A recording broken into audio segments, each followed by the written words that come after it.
Hello and welcome, ladies and gentlemen. My name is Remko Rinkema, and you are watching Run It Back, the show in which we watch old school poker action. We watch some high stakes poker, some World Series of poker. But today, I'm joined by Marle because we are watching Poker After Dark, which only aired over the last 3 weeks. So this is brand new content for you guys, which is really cool because you get an awesome insight into what is happening on Poker After Dark. And Marle is with me right now. Marle, how's it going? Hi, good. Sorry, I had it up. Good. I'm happy to be here. Thanks for having me. Yeah, absolutely. Thank you so much for joining me. We are live on Facebook, on Twitch, and on YouTube. And there's a cat. What's the name of the cat? Chauncey. Chauncey is on the show as well. Good to have you. If you guys at home have any questions, please send them in. Twitch, Facebook, and YouTube. We are live in all these places. We're going to watch some Poker After Dark action. There it is. The show is running from the PokerGO Studio. Frank Stepchin, Ronnie Barda, just among a few of the characters that we are seeing on the show today.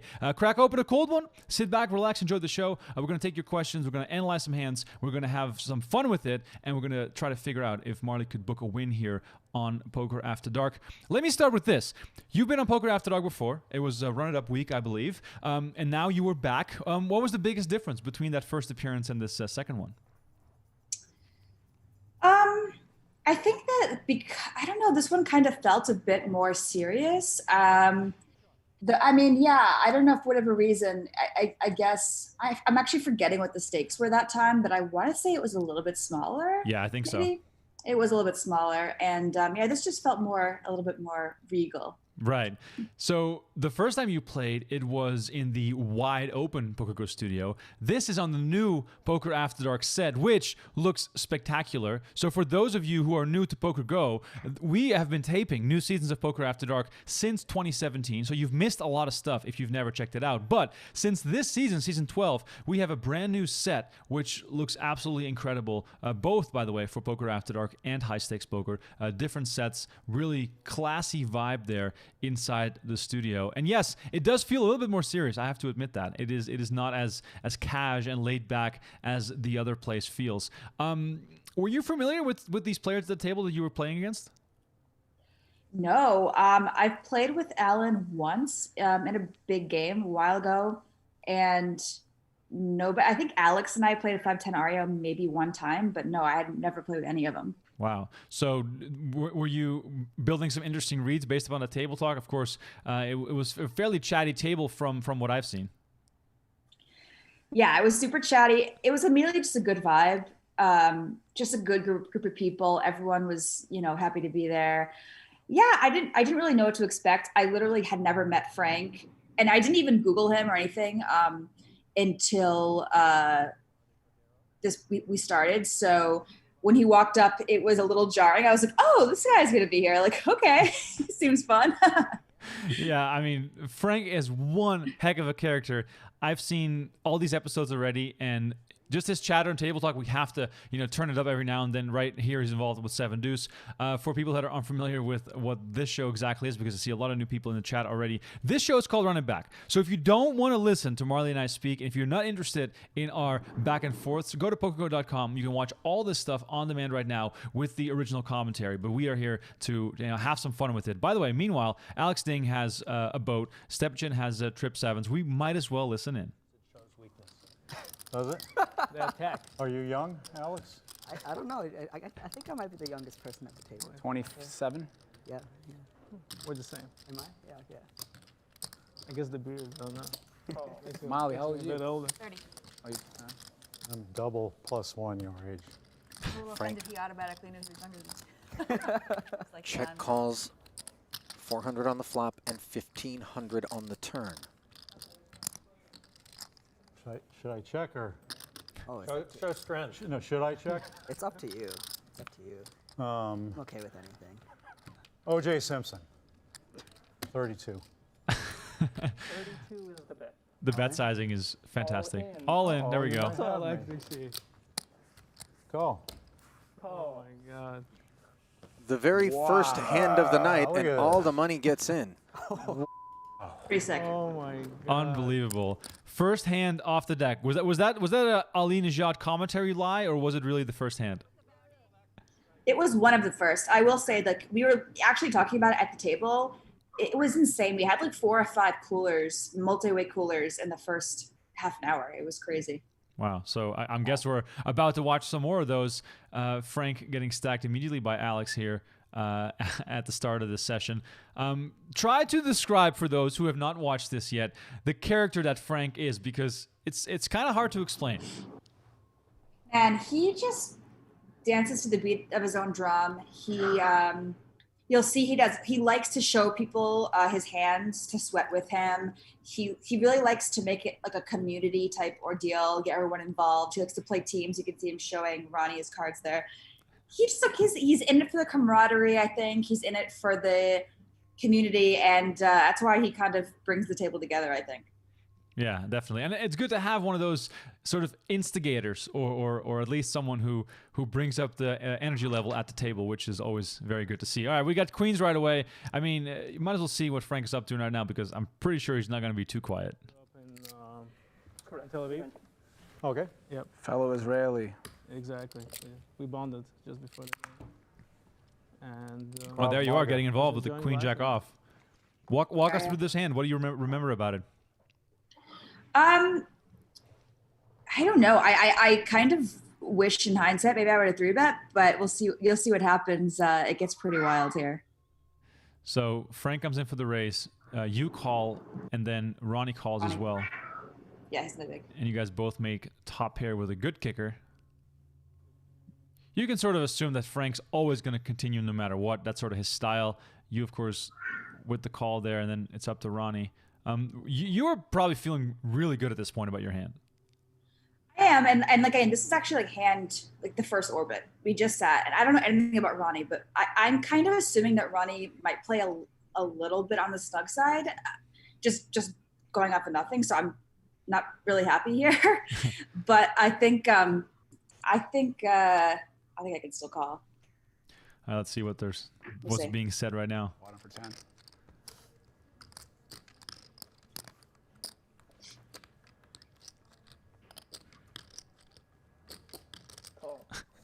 So much intensity. I love it. Frank just calls, and now they're in a bit of no woman's land. Wow. I mean, Ronnie made just it nice. immediately All- 6.5K in the middle here, and everybody has a hand, which is just always fun. This could still go many different ways. Wow. Yeah, Wow. it gets wild. Case jack on the turn, downs the 2 queens. Look at Ronnie's face. He's smiling. I mean, that is like televised cash games for you, where everybody's trying to put on a show, and then the one card comes, and I mean, of course, it's a tell. We know the cards, but pretty interesting to see what he's gonna do now. Even though it's already out there, I was slightly somehow A thinking very maybe that interesting, he's got very some interesting problem. card. I feel like he's gonna shut down a lot of bluffs. It's a pretty bad card for him to keep betting on. Right. Now let's see what you got in you. And for the people unfamiliar, Ronnie Barda is a limit hold'em player. He is not a no limit beast. I'm going to go. I did know that going in, I think, and a tournament reg. So Yes. I thought, you know, Half pot. usually people don't run elaborate bluffs like the hand 5 of the session too. So I'm actually, you know, it's a good card for me in theory, I guess, but I'm actually not very happy here when he's barreling again into 2 people. Yeah. Frank thought about it. So at this point, did you consider folding? Yeah, I usually I tank for a while. I mean, I just don't think I can fold. I mean, I guess I beat value. I guess you can just have queen jack, but maybe he is just maybe he's just going nuts with 9-10 or something. But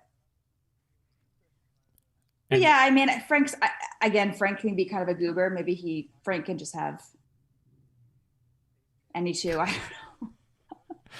Frank doesn't do ranges. He plays the whole range. Yeah. I think you can make a real case for folding the flop if Frank is a reg too. Right. Yeah, I call. Oh my God. I mean, how many jacks are in the deck? I know. Favorites, huh? 1, 2. It's literally. Great point, Alan. I can't wait. All right, At least casual four, 15K Alan. in the middle. One card. I like it. Oh my, Oh my God. God.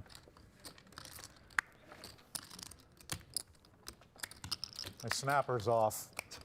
I think you need another cappuccino. Look at the stack to pot ratio also for you and Ronnie. 4K into 15K, almost nothing left behind, which really sort of overcomplicates the spot because getting away from it becomes that much harder, right? Super hard. Yeah, I'm getting just such an amazing price at this point. But I mean, I think the Queen's one of the worst cards I can see.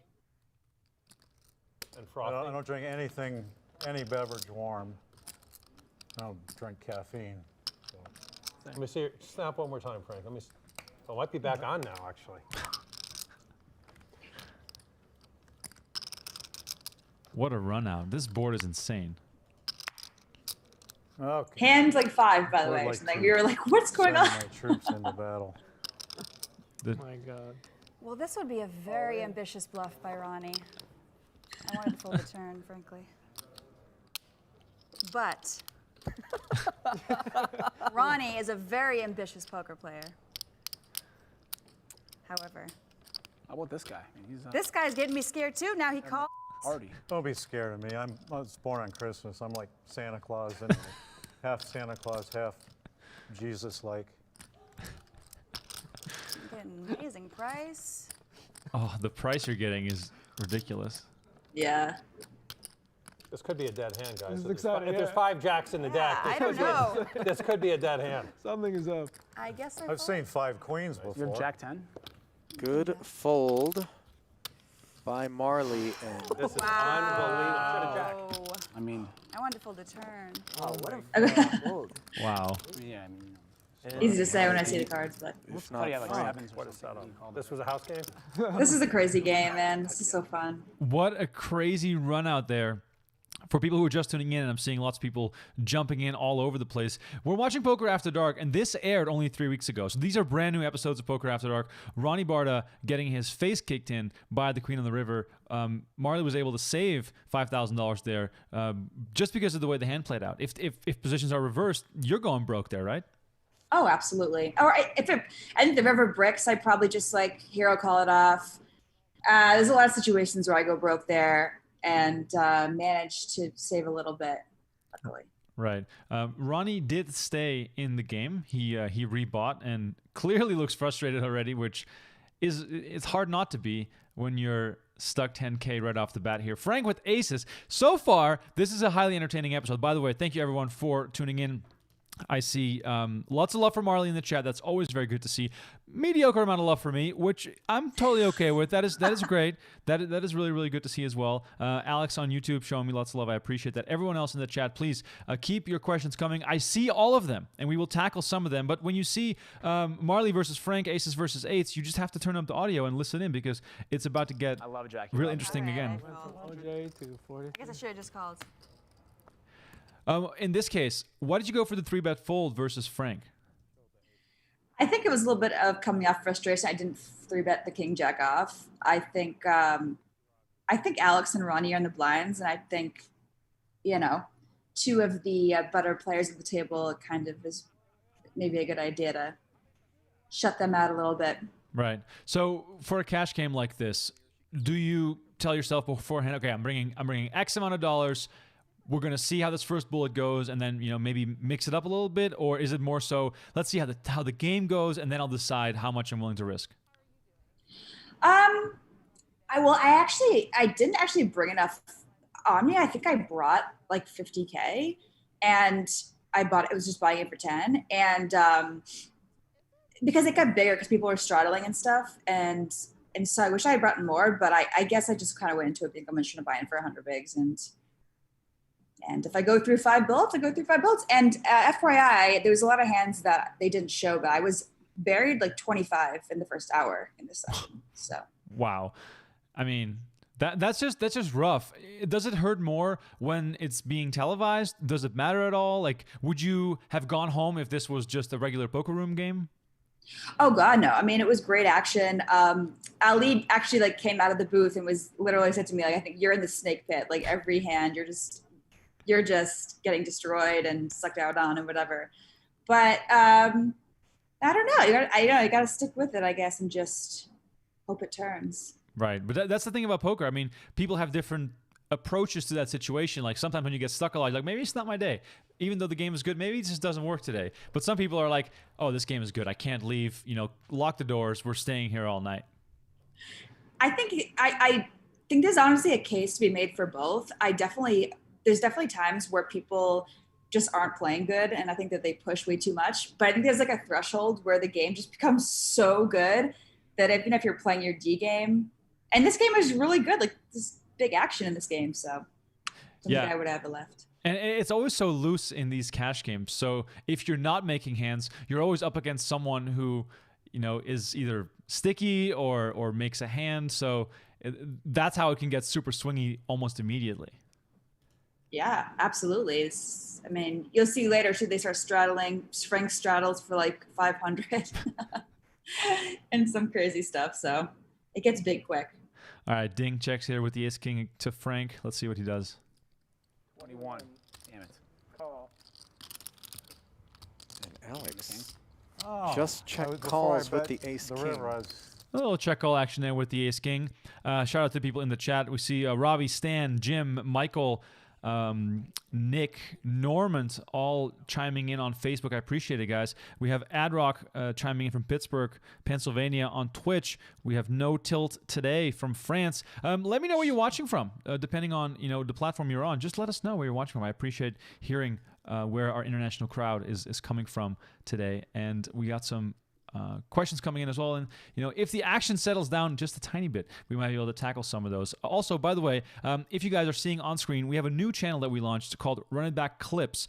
Go check that out. Subscribe to the Run It Back Clips channel. We're gonna do a big lottery / draw for some signed photos from Phil Hellmuth and Daniel Negreanu for among the first 500 subscribers of the new channel, and we may or may not be giving away an official WSOP signed felt, so that would be pretty dope as well. So check out the link in the description on YouTube, and if you are on the other platforms, just search Run It Back Clips on YouTube, subscribe to the channel, and check out 3 videos a week from these Run It Back shows. We're trying to sort of highlight the best moments from these shows. And we've already released some great stuff. Bryn Kenny, for example, talking about winning and losing millions of dollars is always interesting to listen to. All right, the pots keep building as always. I'm just going to squeeze in a question here from the chat. Chad is asking on YouTube, Marle, when are you going to become an online poker pro in the UK? Well, I'm moving to the UK in the next couple of months, and yeah, I'm going to be only predominantly playing online and mostly tournaments because those online cash games are just way too tough for me. So I'll be playing some online tournaments, and of course, I'll be here for the World Series every year and stuff like that. But yeah, it's a whole new that I'm going to be making more just like content, more of my comedy sketches, and then doing a solo podcast. All right, sweet. And solo podcast, so not you and Sprague having one together? No, we might do some collabs in the future, but starting off, it'll be mainly me. Okay, cool. Well, do love the show you do or did with Jamie. Is that still going on? I left back in January, but she's still doing it with Ben Wlanowski. Okay, cool. Because you guys did some really great shows. Pandemic year was definitely podcast season for all of us. Just having something to watch and listen is great, and it was definitely a stale time when it comes to having no new live poker and live cash games. But we fixed that. New seasons of High Stakes Poker and Poker After Dark, all available on PokerGo. That is a promo. Yes, I work for the company. Yes, I get paid to say that, but it's part of my salary. It's not like I get paid every time I say it. I just get paid in general, which is great. I love my job. By the way, Marle and I are about 4 minutes apart. If I wave out of my window, you can almost see it because we are basically neighbors, which is also really funny. Robbie on Facebook says, just subscribe to the YouTube channel. I appreciate that. That is great. We got New Zealand in the house. We got Tallahassee, Florida. The person who named that city, I respect that because that's one of the best names. Wow, we have tons of cool places in the house, but let's first see if these pocket jacks are going anywhere. Abayev again up against the 6-3 suited, and open on a straight draw top set. This could get ugly. Wow, there's a lot of nuances that you have to learn. No, I don't understand what's going on. Yeah. Top 4 set. bets on the flop, and then 3 bets on Doesn't the bet it. turn, And, bet the fold river. over. Yeah, no, bet the river. Always bet your draws. call, One person has like See a really good hand. hand. I want to see a really good I want hand. to see. A really good hand. Yeah. Yeah. And like the great thing about that is when like established and limit players and people that like good at poker, they like see that they're like, this is the best game I've ever been in. But it's like actually normal. Like, you know, it's Yeah. a lot of war. It's just a lot of. It's great. I love. It's a fun game. Just a flat call from Elias, tempting fate. It's great. I mean, I appreciate Yeah, you the see free like money. a war on the river. It's like bottom pair versus ace high. You're like, Yeah. what? Adding a pair, never a bad idea. Ben on YouTube says, Marley, I think you're the best poker player by far, in caps, during this session of Poker After Dark. Well, take that. Thank you. How kind of you. Very keen assessment there, as we are, 5 hands into the show, already able to establish that. It's just, he's got a sharp eye. I love it. That is amazing. That's always kind of like, honestly, no disrespect to the comment, but it's kind of a pet peeve of mine when people play with someone for like 5 minutes and they're like, oh, he's so bad, or what a fish, what a nit. I'm like, he's played 5 hands. Give him a break. Well, you didn't get the memo that it's 2021 and you have to tell someone they're either amazing or terrible and there's nothing in between. Yeah, exactly. Which I think is just really funny, because when you talk to a top pro, they'll say that everyone's terrible, which complicates things as far as assessing how good people play. How good are you at poker? How do you assess yourself? Where do you place yourself on this sliding scale of poker skill? And you're saying online cash games are super tough. You're gonna grind it into the online streets. Obviously, you're gonna do some damage here during the show. So where do you sort of place yourself? Right above Scraggy, and I'm really gonna nurse that spot for probably the next 5 years, and then I'll just jump way up. No. Yeah. I mean, I'm a live cash game player. I have to admit that I think I'd like to. I don't know what you predominantly play. Are you a cash game player or tournaments? I'm horrible at cash games. I'm more of a tournament player. Okay, I'm glad I didn't say what I was just about to say. Oh. I think that there's a little bit of a rivalry between cash No, games. do and say it. tournament Please, players. for the sake of turning this into a viral clip, please insult me so we can go viral. Clip it. Yeah. I was going to say, I think that in general, cash game players tend to have a little bit more like theory fundamentals in general. Obviously, there's some fucking crusher tournament players, Spraggy, of course, among them too. But so I don't know. I'd like to think that I am a bit more of a grinder and not just looking for the big score. And it's easy. I've never had one, so it's easy for me to say that I have to just grind it out 100 bigs at a time. But yeah, I'm a cash game player. But like I said, I have to say, online cash game players to me I have so much respect for them. To me, that's like the holy grail. If you can be beating online Zoom, for example, year after year, man, you have my utmost respect. The only reason why I call myself a tournament player is because I can't beat the cash games, and poker isn't very hard when you only have 17 big blinds all the time. No, here's the problem, and this is what Spraggy always yells at me for. I'm always like, I need to be deeper. I hate having 20 bigs, and he's like, Marle, you need to have more nuance. That's your problem. I'm so ungraceful, and when I have a problem, I just want to pound it into oblivion with like brute force. That's why I like to have like 600 big blinds in front of me. And when I have 20, he's like, yeah, but sometimes you have to just do a really tricky min raise or a really tricky 10% pot bluff and do all these little nuanced things. And that's how you own people in tournaments. And I'm like, or I could just shove for 3x pot. That's the only way I know how to win a pot.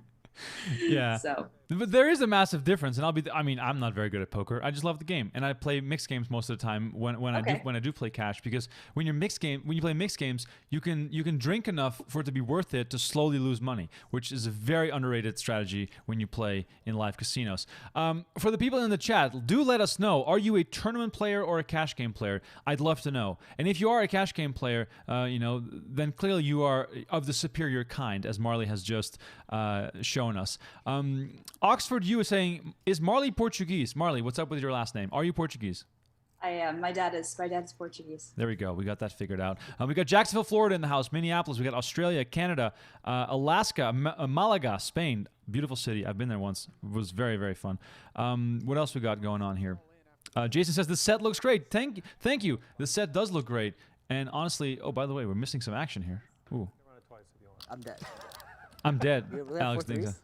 I don't even have a pair. Yeah, I also do not have a pair. All right, then drawing dead. What? You don't you have gotta a love that. Run it once or twice, and the guy's just drawing. Yep. Stone dead twice. 75.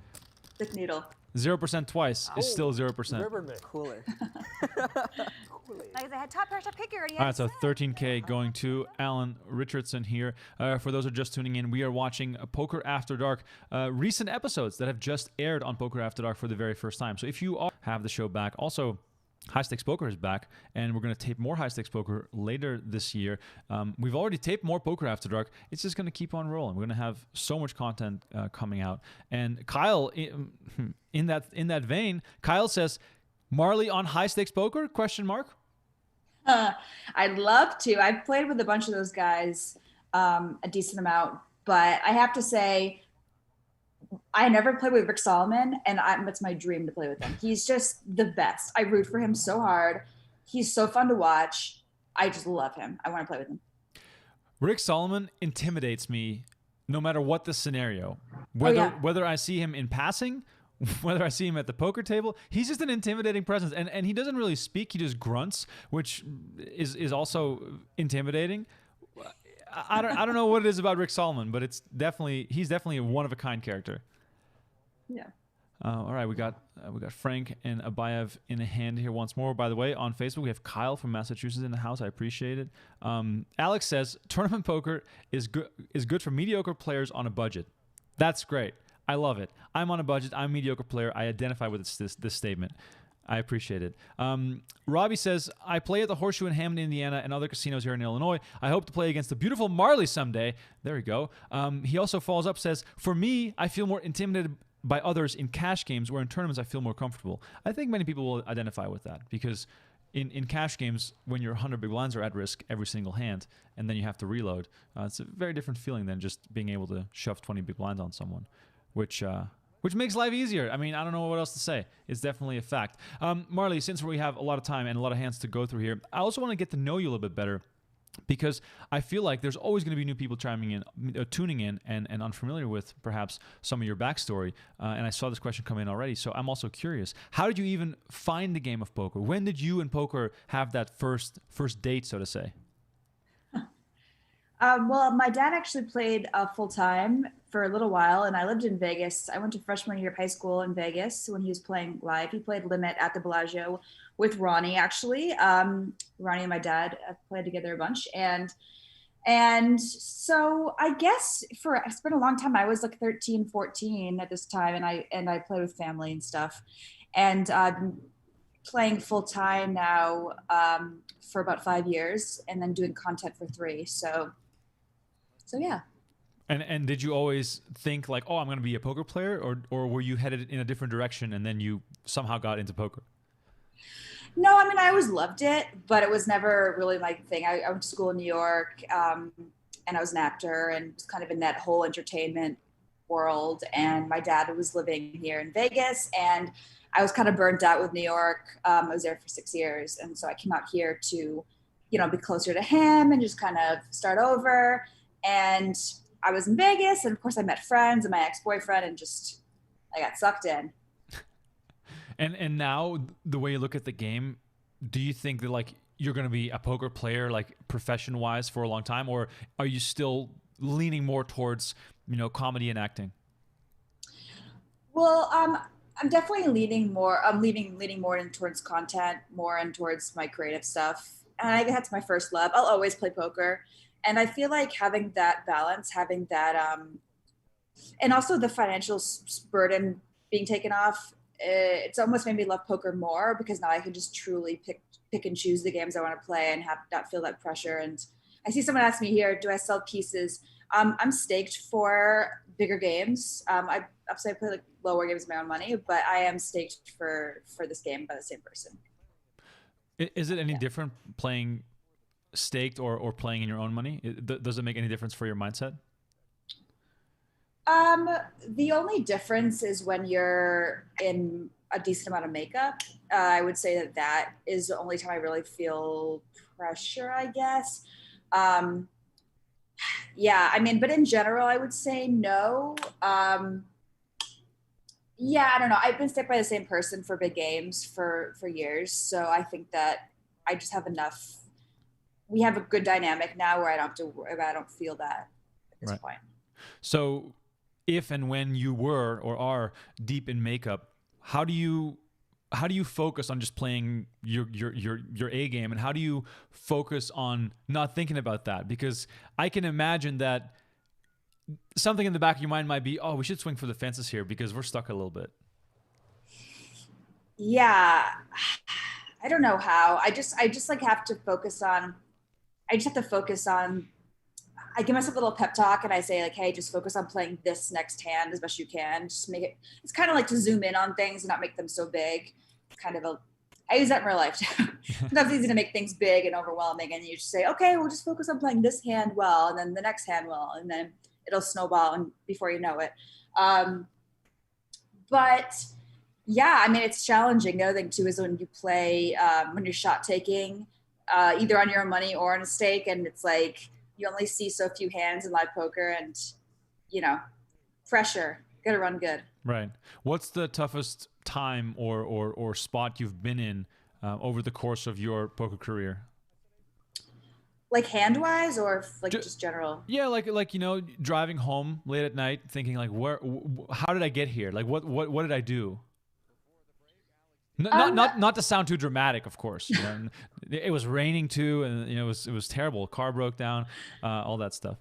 Yeah, I have to say, because I'm transitioning to tournaments, and especially live tournaments, the sample is so small, and you could run bad for so long that, frankly, like currently, I'm in a pretty big tournament downswing in live tournaments, and so it's just that much more frustrating. I actually had a call with Spraggy, just was like maybe last month, which is like I'm just bricking every tournament I play. I'm just like, when's it gonna end? And he's like, you played 5 tournaments, like, because with cash games you see those results quicker, and the downswings aren't quite as brutal. So I'm not used to the epic swings. So I think honestly, like last month was a pretty low tournament moment for me. Right. So does it make you hate tournaments more because you know that you're good at cash games? Yeah, I guess it's just like the variance just like kills me. But I've never had like that. I guess when people say that when you have that deep run or you win something, especially something big televised, it offsets that so much that you just chase that high, and you that gets you through. Whereas cash games is more steady and more just, and I kind of like that. But once I get that big score, I think it'll help me. I feel as though that's the same for everyone, because there's nothing sweeter than going deep in a big tournament. In a cash game, that high kind of doesn't really exist unless you're playing well above your bankroll and taking some crazy shot. But for the most part, the adrenaline comes from tournament play, right? Yeah, for sure. I mean, I will say that like I played once with Dwan in a cash game, in a high stakes cash game, and that was when you play against someone like that, or you play, like you said, above your normal stake or something. You do get that high, but I don't think that the closest I ever came to that tournament high was I made day 3 of the main this last time. And day 3 is like nothing in the main. That's the day you make money. But even that, I remember the night before not being able to sleep, just being so excited. The WSB main event is a whole different animal. It's on my bucket list. Maybe I'll play this year. We'll see how it goes. David on Facebook is asking, is this game we are watching a cash game? Yes, indeed it is. And I believe they are playing 50-100, but it escalates as there's lots of straddles happening. By the way, meanwhile, we have a big pot. Let's listen in on Frank versus Alex. Never mind the sets. 3, I bet 3. Nice one. Frank just calls. And now 4 to a straight on the board on the river. 2 pair for Frank, straight for Alex. Deep stacks. Button is here, right, Ronnie? Button's over there. He's first stacks, yeah.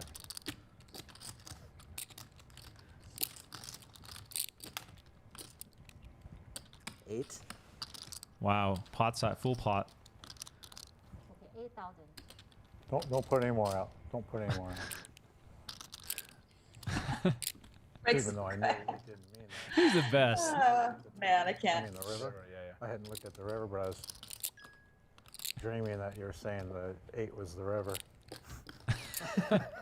Even though I knew that wasn't the case, of course, because that's why I'm saying that. This could be the...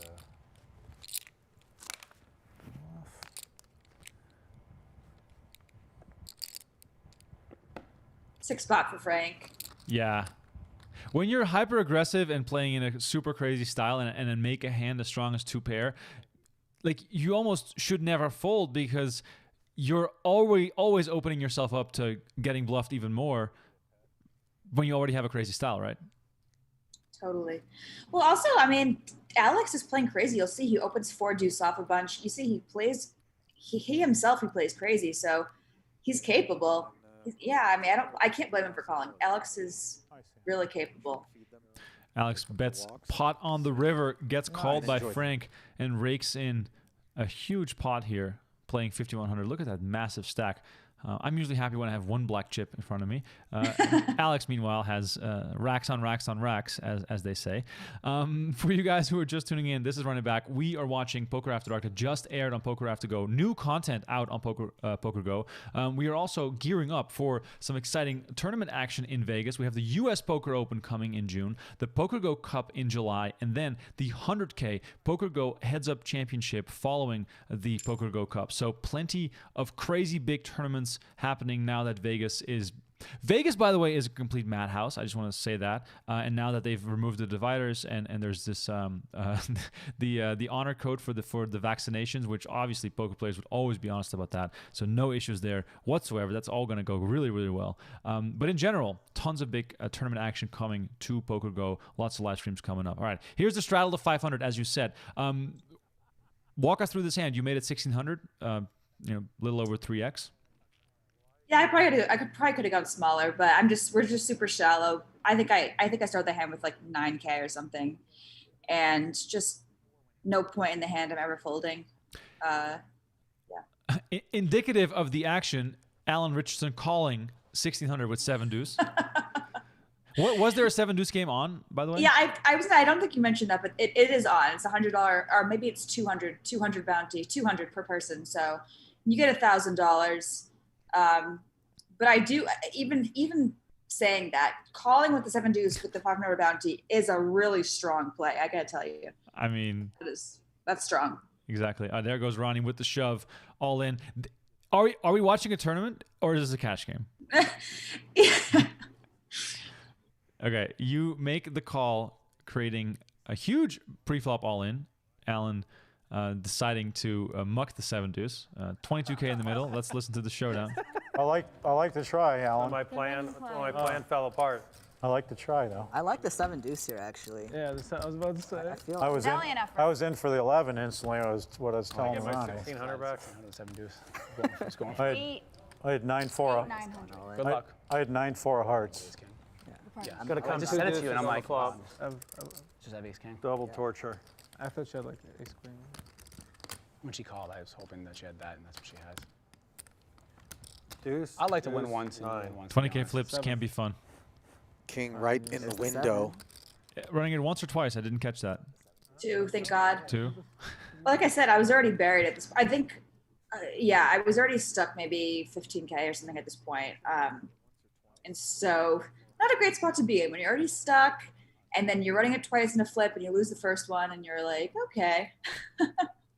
Yeah, that's always brutal. And like you said, you guys were just getting started, and all these hands were just piling onto each other. Meanwhile, killing one of the aces there on this board definitely comes in handy for the next run out. Let's hope this one you can fade the big cards. Oh, what am I doing? Sleeping at the wheel. It's time to get to a beer break. I'll be back for my. That's better. For jacks. Make sure my ping goes in. Second board Please. I'm like, okay.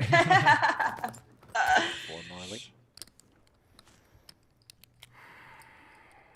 I kind of don't really like when people are not that deep, like 100 big blinds deep. I don't really like the straddling because it makes the game so shallow that it like you said, it becomes more tournament poker. It's just there's no post flop decisions and it's more just flipping and stuff. So I kind of prefer not to straddle when you're not that deep, but hey, you gotta do what you gotta do. Exactly. And usually the player that is most eager to straddle is the type of player that you would want to play big pots against. Yeah. Or just like play more post flop. Yeah, oh definitely. And that's gonna get harder when the straddles come flying in. I'm curious, what's the biggest game you've ever played in? Biggest was 501k. Wow. Yeah, but mostly I played a decent amount of the 3-600 that we went at Aria and win. And yeah, it was a crazy game. Obviously, I was staked for it, but even having said that, like I had a huge piece of myself. So that was like getting over the mental hurdle of the actual dollar amount. It took me a long time, and I don't even think that I ever can really fully detach. Right. So when you say long time, do you mean a long time once you sit down, or a long time just in general in life, in a life sense? In a life sense, I probably played in that game with them. I probably 35 times, 35 to 40 times in the course of 2 years. So a decent amount of sessions, I mean. Right. So is that the type of game where it's like, oh, this game starts at X time, you know ahead of time who's going to play, you sort of know the whole vibe and situation before you show up? Yeah, there's some regulars, but a lot of times too, like they don't want to tell you the lineup, or they don't, or it always changes last minute. You know how it is, and so you kind of just got to go with it. And I guess the biggest difference is like because it's like more invitational, more private. You can't just. There's more etiquette stuff. I think where at this and kind of in a game like this too, like you can't just you'd be like, I don't want to play 7 deuce, right. or you got to go with the flow. Can you give some more examples of some of that, I guess, semi-private game type etiquette stuff? Because for most of us listening, that's, super foreign. Yeah, well, I can think that like just when you play against regs, a lot of times in casinos or in public games, like they won't want to sacrifice these little edges. Like they want to seat change to be positioned on the fish, or they don't straddle, or they don't want to flip for paying the time, or they don't want to, or like they don't want to run it twice. Basically just being really easygoing and sacrificing some small edges, and also you can kind of like feel table dynamics. Like if you feel the more recreational players getting annoyed that you're 3-betting them all the time, just like pick up on those social cues and be like, okay, I'm going to like play more passive because I can feel that it's getting tense. Right. Just things like that. Have you ever seen players sort of get, I don't want to say banned because no one's going to get kicked off the table, but like, not invited back because of behavior stuff? Oh yeah. Or yeah, for sure. I mean, I think there's a lot of like regs that just like refuse to adapt, and they think, I don't want to sacrifice any EV or whatever, and I think that comes at a cost. Right. It's such a fascinating world because when I first came to Vegas more than 10 I'm getting old, like 13 years ago. Oh, you did? 13 years ago, first came to Vegas just to visit, of course, for the WSOP every year. I think it was 2009 when I turned 21, and I, of course, couldn't miss it, and I was doing live reporting. But what I would do, I would go to these casinos, and I would just like sort of, linger and watch and peek through the windows at Bobby's room and just see what was happening. But back then, it really felt as though you walk into the room, seat open, let's sit down, let's play. That has clearly evolved in a way where you no longer really have that vibe. Do you think that's sort of a slippery slope? Do you think it's good because the players that have the money that want to play big can play in games where they play against players that they want to play against? Or do you think ultimately it creates a bit of a negative experience for the overall, I would say, high stakes community? I mean, I think that it's negative in the sense that a lot of these quote unquote private games are now in like homes or in wherever, and obviously there's like a security risk and there's a cheating risk. There's always things, these comforts that you don't get when you're in a safe casino, so that's really negative. But I will say that, look, like I think that poker players are learning. I think that they came into it being like it's a complete meritocracy and I can kind of get away with doing whatever I want and there's no etiquette and there's no awareness I have to have. I can just do anything I want, and you can, but I think that like some of the things that learning those ways to behave to get invited, if you do that in public games, I think that's beneficial for any poker game. Like no one enjoys a reg who's consistently bump hunting or constantly seat changing or, you know what I mean? Just like negative. If you learn how to like think about the whole ecosystem and you have that attitude, I think that's just like a really good thing. Right. So what would you say are like your top tips for cash game players that are watching right now from a behavioral sense? Like, should they always be gambling? Should they, you know, give up those small edges? And what are some of the things that, you know, you should be more aware of, I guess? I mean, I would just say like, pay attention to social cues of, hey, don't, I don't know, like you could just tell when like you're taking every little spot, you know what I mean? Like you're taking every little overbet every turn, just 3-bet the recreational player every single time he opens. And if you see people like, be more aware of like the good of the game, like the vibe, everything, and don't make it so much about you making a profit. Make it about, hey, I'm lucky to be here. I'm just gonna like make this enjoyable for everyone else. Right. Exactly. That is a great attitude. And when I play my small stakes games, that is the sole reason that I'm there, just to have a good time. You know, I might win or lose a couple buy-ins, but if I'm having fun, then either way, I'll have a better memory of that. And you know, at the end of the day, a couple buy-ins should not make that much of an impact on your life that you're going to turn into someone who's going to ask for seat changes, which is my biggest pet peeve by far is seat changes. There you go.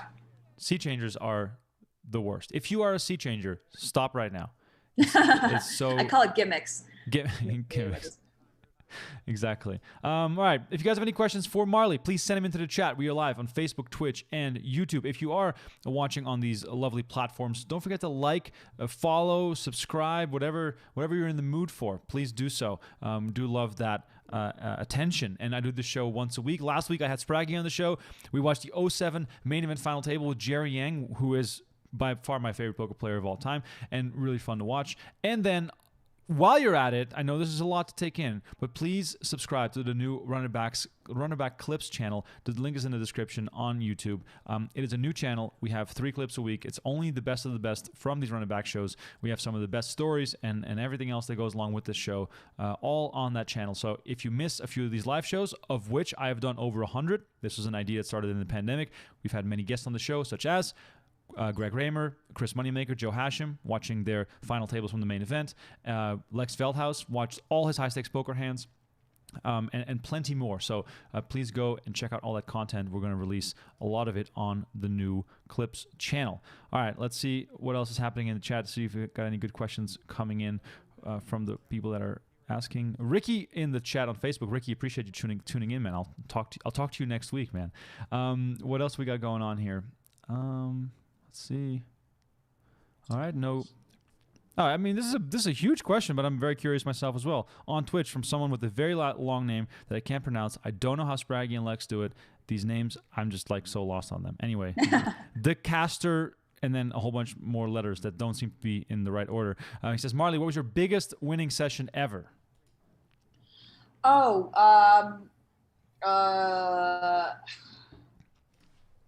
my own money, 10K, and stake like 150K on the stake. Right. So yeah. Do you then, I know you're a cash game player and you're all about that grind. Do you then celebrate a win like that? Do you go out and get a stake or, you know, do something fun? Yes, of course. I like to frequent the ultimate Texas Hold'em tables. Yes. Yes, in the pits. I have a system. I cannot be beat. I've never lost ever, astonishingly. Not true. But I like to go out. I like to have some drinks with friends and unwind for sure. So want a little victory lap. So double bonus 10 hand? What do you mean? Well, on Ultimate X Poker, is that what you play on the Oh, no. UTH in the table games. Oh, just table games. Oh. Table games. Yeah, Wow. yeah. So do you like smoke cigars then too? And No, not that bad. But UTH is my guilty pleasure when I'm celebrating. is it a vice or is it a good habit? No, it's a spew, but I, once in a while it's okay. Which lie do you tell yourself to gamble? Because for me, it's always like, well, I could win a jackpot, so all those hundreds of dollars that I'm putting in the Ultimate X video poker machine, I'm gonna get them back eventually. It's like they got my money on sort of, I'm lending my money to the Aria, and then one day they'll give it all back to me. That's the lie I tell myself. What's your reasoning? Free rooms, that's what I tell myself. Especially like when I go to, I was just down in Miami at the Hard Rock and for the tournament for WPT, and it was those rooms are quite pricey down there, and so I said, we had a host, and he's like, if you play a little UTH, maybe we can get you a little comp room there. And I was like, you know what? I'm doing it for the room. So do you have any casino tips? Because I once spoke to Kane Callis, who gave me the funniest advice, which I can't adhere to because I'm not rich. But he said, what you do is you buy into a craps table with all the money that you have, and you play the lowest possible stakes, but you have a lot of money bought in for. And then when you see that, you got to know who the pit boss is. When you see the pit boss, you fire big a few times, and then you go back to small stakes as soon as he leaves. And I was like, first of all, I'm not rich enough to even do that. But second of all, that's brilliant. And third of all, how much money have you lost doing that? And he says he's been living in Vegas and staying in hotels for free. So that's clearly working out for him. But have you cracked the code? Like, what's the play? Oh man, I try to play just by the book, but he's right that's how it works more is they go by what you buy in for, and then they're trying to check on like your average bet. But how they do it is like periodically just come over and like look. So he's right, but usually I'm quite drunk, so I don't have mental capacity to be looking for the boss, and I can't do all that. See, so Kane Callis is a hustler. Marle is just an honest gambler, which we respect that. We respect the honest gambling. That is definitely something that you need to be very careful with. No advice being given on this show. Victory Poker on Twitch. Shout out to Victory Poker. Marles, are you going to restart streaming on Twitch? Yes, I'm gonna be doing a little bit of poker, probably on Sundays, and then I'm frankly like this. I can't do the super long streams every day of poker like Spraggy can. He literally lives and breathes it. But I will be doing a little bit of poker, but predominantly more just like fun content. Right. Awesome. Frank Stepachin is rubbing Alex Ding's hair with his cards, which is asserting dominance. I can totally feel that. Meanwhile, the hand is still in play, and he didn't show his cards somehow. Everyone else knows his cards, though. Frank approaches the game in his own special way. The rest of the table knows he has 2 threes, I would which like are to check good. and then wager.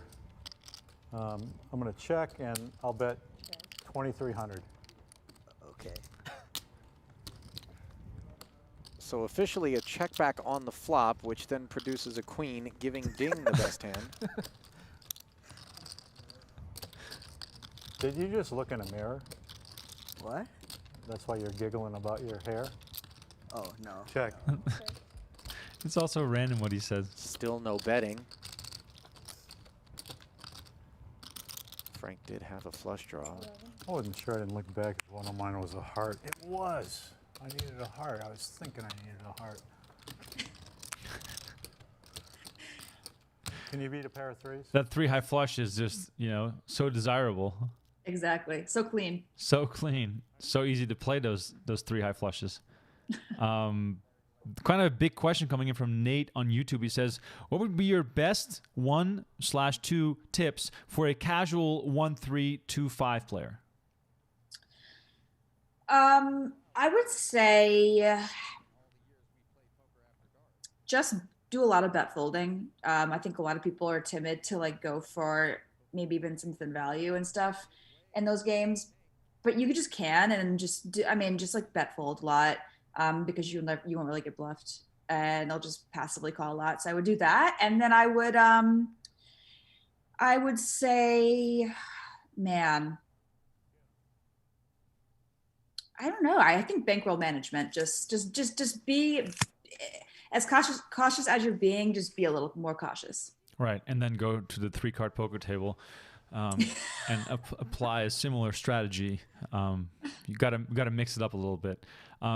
Usually, when I play poker, not to go on a tangent here, the start of the night, bankroll management being super slick and being all fun. End of the night, $100 PLO flips. So somewhere along the way, you take a turn and then you can't come back from that. Is there lots of random gambling in the games that you play? Stuff like that, dealer change PLO flip stuff? Oh yeah, we in the big game we flip for the time, and we settle up every 2 hours. So and I think in that big game we were paying at the win. I think it was like $250 for half an hour, so like $1,000 each. We would do a PLO flip at $1,000 each, and then the winner would pay the time. Oh, right. Are you good at PLO flips? No, I'm not good at PLO. I just run so bad in PLO. It's so annoying because you feel like you have it locked up, you have a flush or something, and then you'll just inevitably lose every time. Yeah, there's definitely a bit of skill to PLO flips, especially the way you sweat the cards. You got to you got to practice that.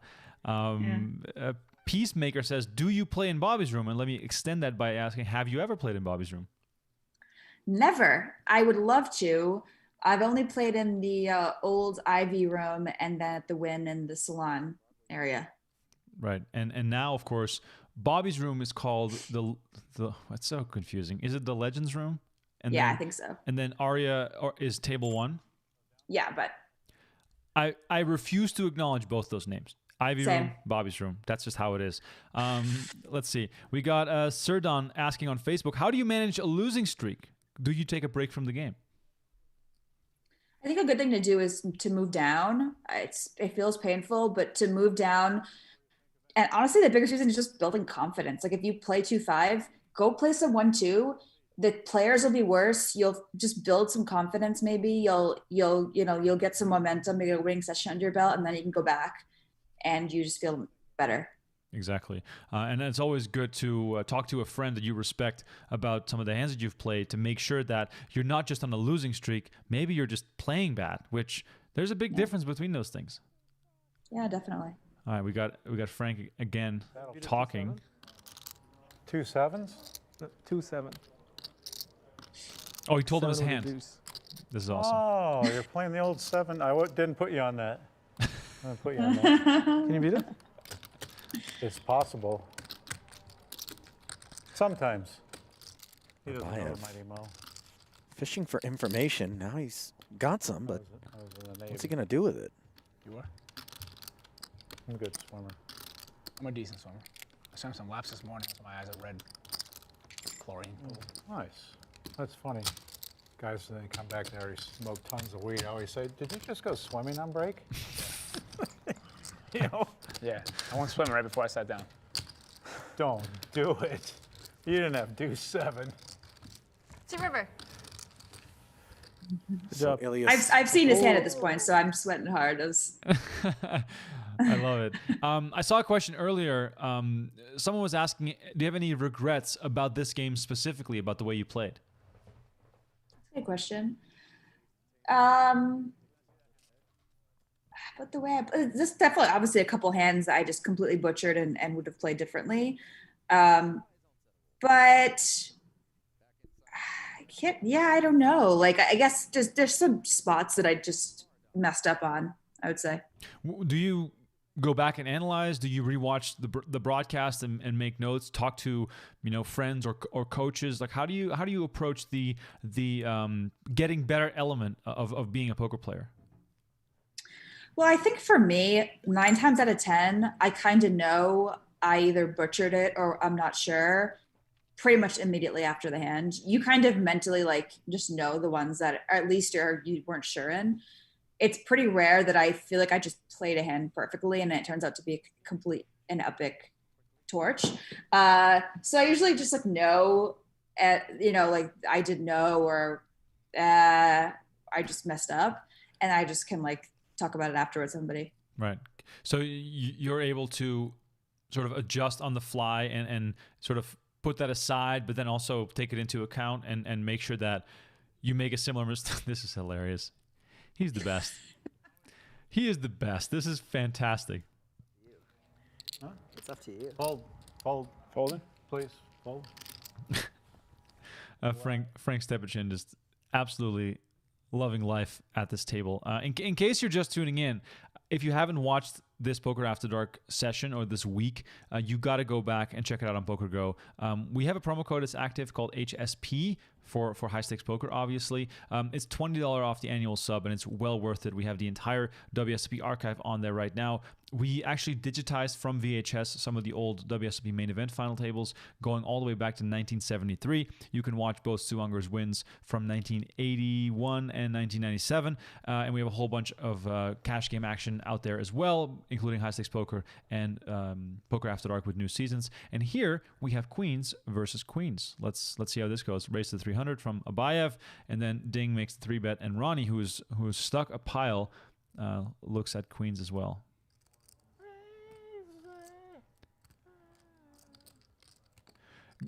Being in Ronnie's spot, let's sort of look at it from that perspective. What would you like to see as far as sizing goes? He makes it 3,000. Do you think that's the proper sizing given the stack sizes, or do you have something else in mind? Seems good to me. Maybe a touch big, but seems fine. Yeah, I mean, add a position with the queen. Yeah. Deep. I mean, this must be your favorite kind of poker, being so deep. But then, of course, still when you have, two of these massive hands colliding, you're still going to get tons of big blinds into the middle pretty quickly. Yeah, I mean, I think you got to call it up. Yeah, I mean. Makes the call anyway. The real gangster move here is to run it once. Twice, right? Yeah. Ronnie's going to make queen high flush on the first one. I mean, it is, but I feel like if you flush someone out and you run it once, that's just so brutal. Yeah, but then you can go viral. Just went viral. Yeah, for sure. It's better for TikTok to get a bad beat. Much better for TikTok. Yeah. White Christmas on YouTube, referencing a hand that you played against Frank. He said, was it difficult to remain stoic when Stepichin said he needed some time to admire you? Yes. Well, more so than that, there was a hand where I think one of the very last hands of this session, or the next one, I lose like a pretty annoying pot. It's the very last hand of the session, and him and Alan do a high five over my head. Oh my and I just lost a pot to both, like a big pot, and I was just sitting there like, what's going on? And that's when you could have broken out double elbows and, given it a little bit of heat back. Yeah. Oh man. It's, that's the thing. Like when you're playing online, that's what I do like about it, is when you're just tilted or whatever, you don't have to look at someone's face just staring at you. But live poker, man, it's a true test. Honestly, the most tilting thing in live poker for me is when you lose a big pot and the dealer brings in a fill to fill on the rack, and they're freaking like counting up the shit.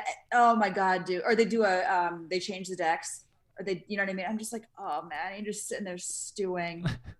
Ugh, sucks. Oh man. But in general, when you have a character like Frank at the table, you're still playing for a lot of money. Like, you're still trying to focus. But Frank basically says something about every 37 seconds that'll crack you up. Is it hard? Is it hard to like focus at all when you have someone like that next to you?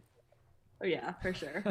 For sure. I mean, it is a special kind of quality. Frank, of course, plays a ton of poker, but he somehow also, like, I'm sure he has massive swings, but he also gets people to probably play way outside of their usual style because of how he acts at the table. Oh yeah, he's just so crazy. There's a hand, I think, in this session where he goes to muck his hand. Is 8 high in the river, I bet, and he goes to muck his hand, grabs it before it hits the muck, pulls it back, and check raises. Like he just does shit like that. That's just so leveling, and you're just like, what the fuck? And yeah, it's crazy. I mean, we can all learn from Frank. We all got to have a little bit more fun. Wear a bandana, which always is. I would always suggest wearing a bandana. It's a very good accessory to wear. Highly underrated. Also, that he has one Apple earpiece in. I'm gonna guess it's probably Guns N' Roses playing. That's my read on him. People in the chat, do let me know. What do you think Frank is listening to in his one earbud during the taping of Poker After Dark? Which it always confuses me when people have earbuds in during shows like this. But yeah, he's clearly listening to something. All right, what we got here? Frank winning one. Value shoving into the the nut no pair. I'm lucky with the best No hand. pair. I mean, it's a big, My God. Classy move. Should have bet less. You would have called. Even when All Frank right. is just... Everyone who's just tuning in, we are watching Poker After Dark from the last few weeks. Marle is my guest. Please follow her on Twitter. The handle is right on your screen, so you can't really mess it up. My handle is on there as well. If you want to make suggestions for guests on the show, please send them to me on Twitter. My DMs are always open. And if this is your first time watching the show, I've done over 100 of these. I've had Martin Jacobson, Ryan Reese, Scott Blumstein, all on the show analyzing their final tables from the WSOP. I've also watched High Stakes Poker Season 4 with Scott Seaver, and we were both drinking, and it was very crazy and a lot of fun. We've done some hand analysis. We've done some intense stuff. We watched the Super High Rollable final tables with Reiner Kempe, with Brian Rast. We've had Fader Holtz on the show to watch the big one for One Drop. It's endless. There's hundreds of hours of content for you guys to watch on the YouTube, Facebook, and Facebook channels if you want to watch it on demand. And then while you're at it, subscribe to our new Run It Back Clips channel, which has 3 clips a week from some of those shows, breaking down some of the highlights, getting some of those favorite stories on the show. All right, here you are involved again. Take us through what's. Oh my God. Oh, Whole table gets a look at the king. he straddled, I think, to like 1,000. Or sorry, to 300. I made it. I just opened and he defended. So you made it 1,000. He called. He showed his cards to the entire table, held them above your head. There you go. Yeah. Trying to assert dominance, as always. He keeps trying. I have to actively not look at his cards here. I keep telling him like. That's funny. Almond Brothers. Oh, the Almond Brothers. Let's do... I guess he's thinking about raising here. I don't know what he's thinking Wait. about. I think he was gonna. She can't say nothing at that point. I made it through. I'm actually thinking for a second. Seriously. 3, made it 1,000. It's great. What's in his cup? Is it beer? Seriously. It is alcohol. I think it might be one. I'm actually thinking by just calling there. Me Check. looking thrilled. What Oh, now I'm exactly more happy. are you thinking, Frank? Look, you're like, you go to serious face, like, That you're drawing dead? Because that's exactly what you are. Courtesy of that ace of spades on the turn, might Marle win her first pot? Snap fold, by the way. Wow. So I don't know if the hand came up yet, but he plays a hand versus me where I bluff with 7 deuce and he folds top pair, top kicker on the turn, just makes a huge hero fold. And then this hand too, I think he thought I was just like super tight in the beginning, and then I think he sees a few hands to go to showdown, and then later in the session he opens it up versus me. He tries to show you his cards. Yeah. It's fantastic. It is crazy to watch. And whenever people say, well, poker is boring nowadays, well, then you haven't been watching, because there's lots of crazy action happening. And just, even though they're not on the same spectrum, but both Rick Solomon and Frank Stepachin are worth watching whenever they are in any sort of game. It's been amazing to watch. How's your cat doing? He's asleep on the couch. Oh, He's okay. always with me. Okay. Yep. And Sprague has a cat as well, right? We got him together during quarantine. And so I'm taking my little guy with me, of course, to England. So they're going to have to learn to be brothers. Wow. So we'll see. Damn, they didn't choose this life. You know, They didn't. Mm. They were like, oh yeah, I got a house, and now all of a sudden I have someone to live with. Maybe they don't even. Here's a question. Do you think animals like speak different languages in different countries? Like their meows, like can they understand each other? Oh, definitely different languages, because all they hear is what they're accustomed to around them. And I know cats may not be the best listeners, But at least they know when to piss you off based on how if you're having a shitty day, then like, oh yeah, now we got to really, drop the hammer. So I do think there's probably something to it. Someone probably did a study on this. Actually, this sounds like something that I would love to know more about. But I know with dogs, it's for sure a thing because I saw this thing on Netflix. I'm a recent convert dog person, and I watched this Netflix documentary where they're training dogs that are poorly behaved, and the guy was training these dogs, these aggressive dogs, in German. Because then someone else can't take control of their dog because they only know German. So, it's just a matter of the dog knowing the commands in a certain language. So pretty interesting. Thought it was kind of cool. That's really fascinating. It is. Oh, this was a sick hand actually we missed, but I cold called the 3-bet here. I wish I would have just probably shoved free, but ambitious bluff by Frank. You got to give him credit. He really went for it. So let's just revisit this river here. Tournament check. 29. Were you immediately like, I'm going to call no matter what? Yeah. But I mean, it's a 3-bet pot, so I'm not like, even though it's Frank, I'm still a little bit. Which Marle promptly calls, and finally. So maybe this is what turned the tides. His view of you when you snapped it off with the 8s. Yeah, maybe for sure. The life on YouTube says your cat will get a Catney accent. Oh, a Cockney? Catney. I like that. Catney, yeah. That's Chauncey. Oh. It's incredible. People, if you're enjoying the show, please like the content. Smash like, subscribe, follow, all that good stuff. We do appreciate it. We're watching Poker After Dark. I think, is Frank singing? Yeah, at one point I think he sings Queen, Bohemian Rhapsody, so he's definitely getting into it. My Guns N' Roses guess probably wasn't too far off. Yeah. You were and I was in. Look at me. And so we all start, at one point we just all start showing hands. Look at this. It's showing me. By the way, Ronnie Barda, very good singer. Is he? He's a very good singer, yes. I've been to many parties with Ronnie over the years, and he has a voice of an angel. Wow, I'm gonna have to do some karaoke with him one of these days. Yes, please, you should. You should definitely get him to sing. He's very good. He also beatboxes, but I'm not really my thing. But singing, very, very cool. Very nice. How's your drunk poker game? Not bad. I'm actually playing better 2-3 beers in. Obviously, once I get blackout, I think the curve goes back down. Right. There's a sweet spot there where I actually get pretty good. Is beer always your drink of choice? Oh no, I like liquor, whiskey, tequila. Nice. I haven't had a drunk poker game in a long time. I feel like that's one of the things that's been missing the most during this pandemic. Yeah, I've had quite a few. A drunk online poker is just not the same. It's a different kind of sadness. Mm-hmm. Especially when you're home alone and you're just like on the couch getting smashed playing online cash. Yeah. What? Sprague and I have had a couple of drunk streams actually streaming. Oh, like actual streaming to the world? Yeah, we had, it was really sweet. Like during lockdown together. Whenever I had a few like deep runs and some silly like low stakes tournaments, and he came up and like would like sweat me and like what we would just go crazy or just drinking wine and just having fun. That's awesome. How do you look back on the whole pandemic year? I feel like there's a lot of different schools of thought on how the year was because it's so personal. How did you experience it?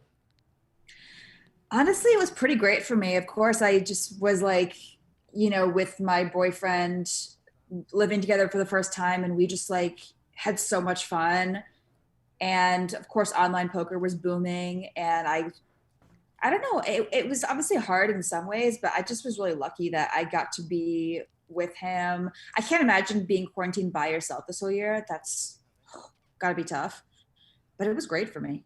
Awesome. Well, I don't want to press any further because I see 7 deuce suited against ace 10. Let's dive into this hand. I mean, I want to hear your thoughts all throughout this hand. This is the hand actually where he, yeah, I think I just opened pre and he defended or something. I forget, but I think he straddled to 300 and you made it 1,000. okay, and he just defended. Yeah.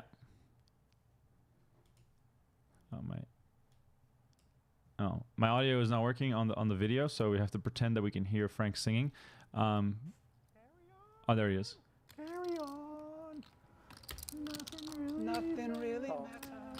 Here he is with his That movie was fun. Bohemian. Oh, awesome. That is Frank's got the queen playlist working. Marley's got the 7 deuce working. It's turned into a gut shot straight Watch for draw. it. Watch for it. Chicken. I don't know anything about it. Yeah, Except from the movie. Yeah. That's what it'd be cool to hear, like people in their 60s and 70s, like be like, that was like. You got the goods. You got the goods. I don't think I'm not good. I'm not good. And Frank folds the best hand. Cost I him an couldn't extra believe 200 it. too. Oh no! Damn it! What the? You had it. Okay. Okay. Oh, my Oh yes. Please step on those throats. You know what it was? I paid. It was yours. What? Yeah, so he must have just thought I was an insane net. That's a pretty big fold for anybody, let alone Frank. Yeah. Were you ready to fire 3 barrels?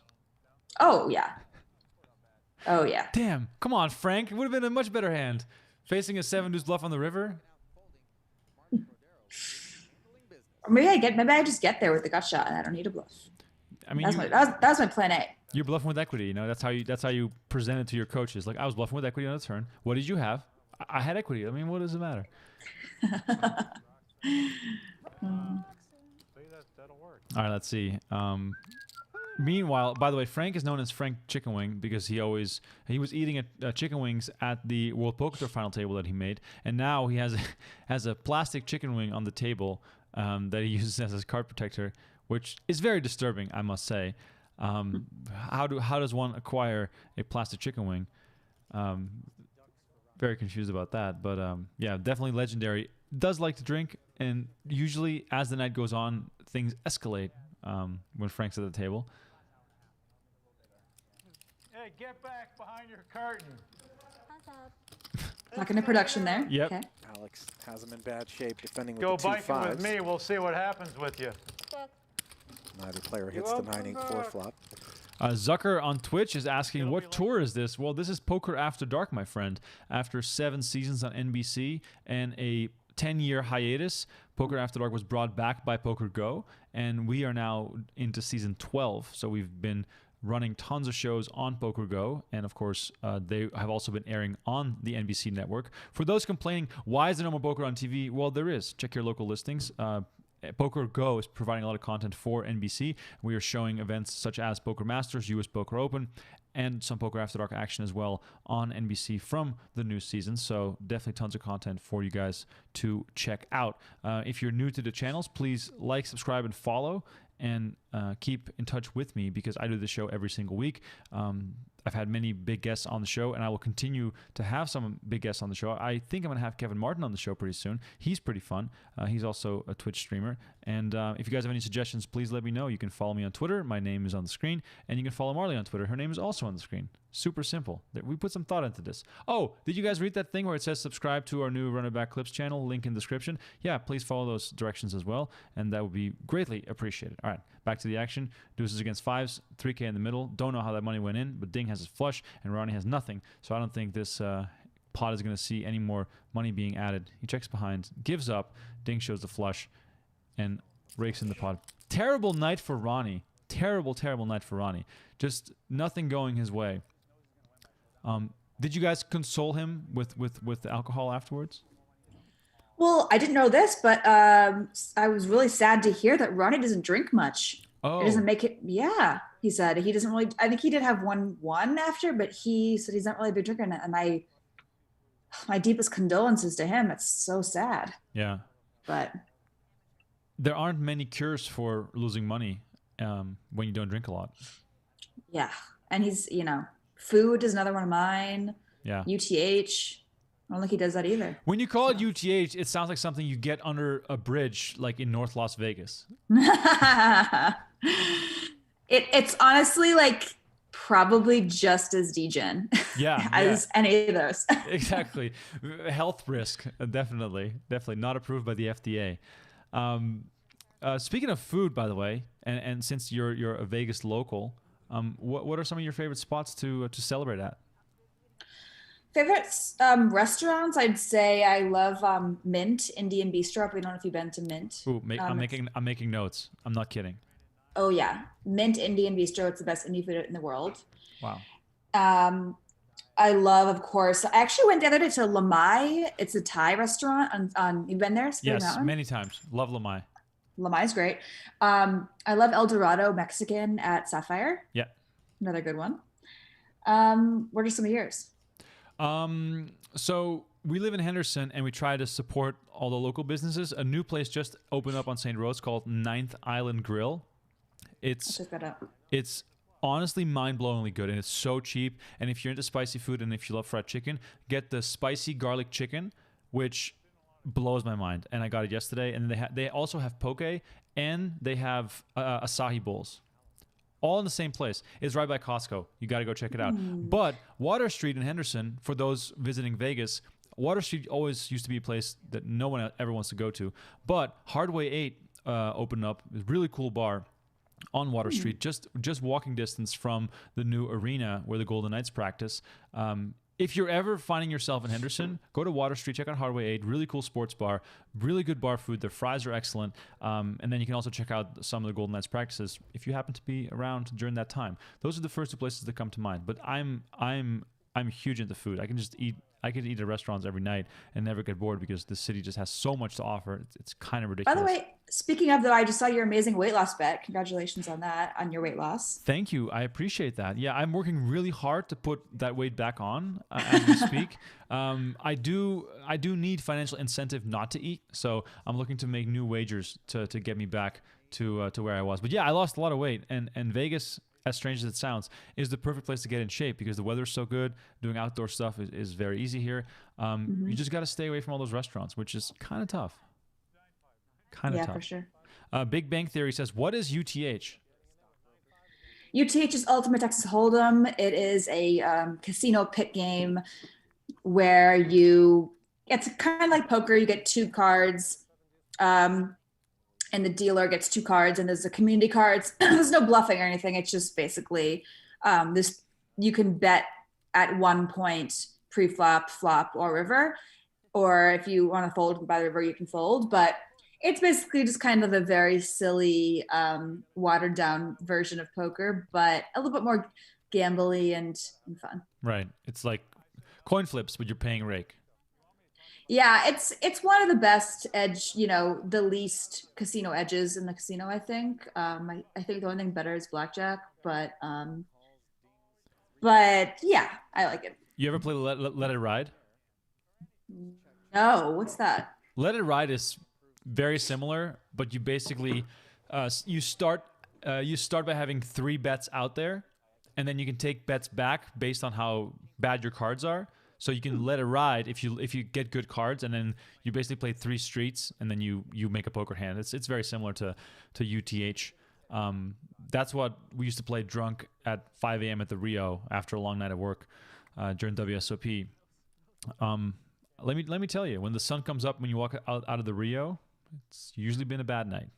Yeah, I hate that feeling. Oh, I hate that feeling. It's always the craziest. All right, we're still watching Poker After Dark for those just tuning in. This is the action that Marle was involved in herself, playing against the legend that is now Frank Stepachin, Mr. Frank Chicken Wing. People are wondering, did you win or lose on this session? Because you said you were stuck a ton at the beginning. Did you manage to get it all back? I did. I think I won like $800 at the end of the session. So, which feels good after you're stuck 25 in like the first hour. So, right, it's okay. That must almost feel better than like, having an easy solid 5K win. Now you like won it all back, which is like this sweet feeling to go home with. Oh yeah, for sure. I mean, to me, the worst is up stuck when you're crushing all night and you end up either breaking even or having a tiny win or even losing. That to me is like the worst feeling. Yeah, absolutely. That is very true. Or the way I do it, like you get up a bunch and then at the end of the night PLO flips, you give it all back. Yep. You're focused all night long, and then you just give it all back, which is just which is terrible. Shane says, I think we can safely say that Frank is not being fed the whole cards with his earpiece. Very, very astute observation. Appreciate that a lot. Let's see what else we got here going on. Love to Trade says, besides the win, what other hotels does Marley like to play poker at? Ooh, I mean, I love the win. This person's right. But I mean, Aria is nice as well. I love the Golden Nugget, that 1-2 game downtown. Cash still plays at the table. It's uncapped. And the Golden Nugget, I just love downtown Vegas. It's just so fun. Yeah, I wish Circa had a poker room. Oh, by the way, Resorts World opening soon. Yes. You guys didn't know that. And they're trying to be the biggest and best poker room in Vegas is their goal. So check that out. What have you heard about that room? Because I've seen some sneaky pictures, but I don't really know. Bobby Baldwin is involved, I think, representing the room. Anything? Do you know any more? I don't know too much about it. I do know that a couple of people are going over there that I know staff-wise and that are really good at running poker rooms, and it's meant to be lit. Right. So. Big Bang Theory says, thoughts on the Arts District? Well, I'll take this one first because Main Street is my favorite place in Vegas. They have like 9 breweries open now. There's a new barbecue restaurant that just opened up literally, I want to say past Wednesday. There's tons of new places that just opened up there. And Good Pie is, in my opinion, the best pizza in Vegas, which is also on Main Street. And it used to be on the Strip in this rinky-dink little takeout window. Now it's Good Pie on Main Street. It looks beautiful inside. Really cool spot. And then there's a new sushi place there. There's a vegan ice cream place. There's of course Esther's Kitchen, which is really cool. Vegas has a lot more to offer than people think. I think it should be like a task now that WSP is coming to the fall to show people more of the city because it's going to be more bearable to be outside. Oh, definitely. I was going to say, have you been to Area 15 yet? I haven't actually. We tried to go when it first opened, but it was like you had to like make reservations or something. Did you go?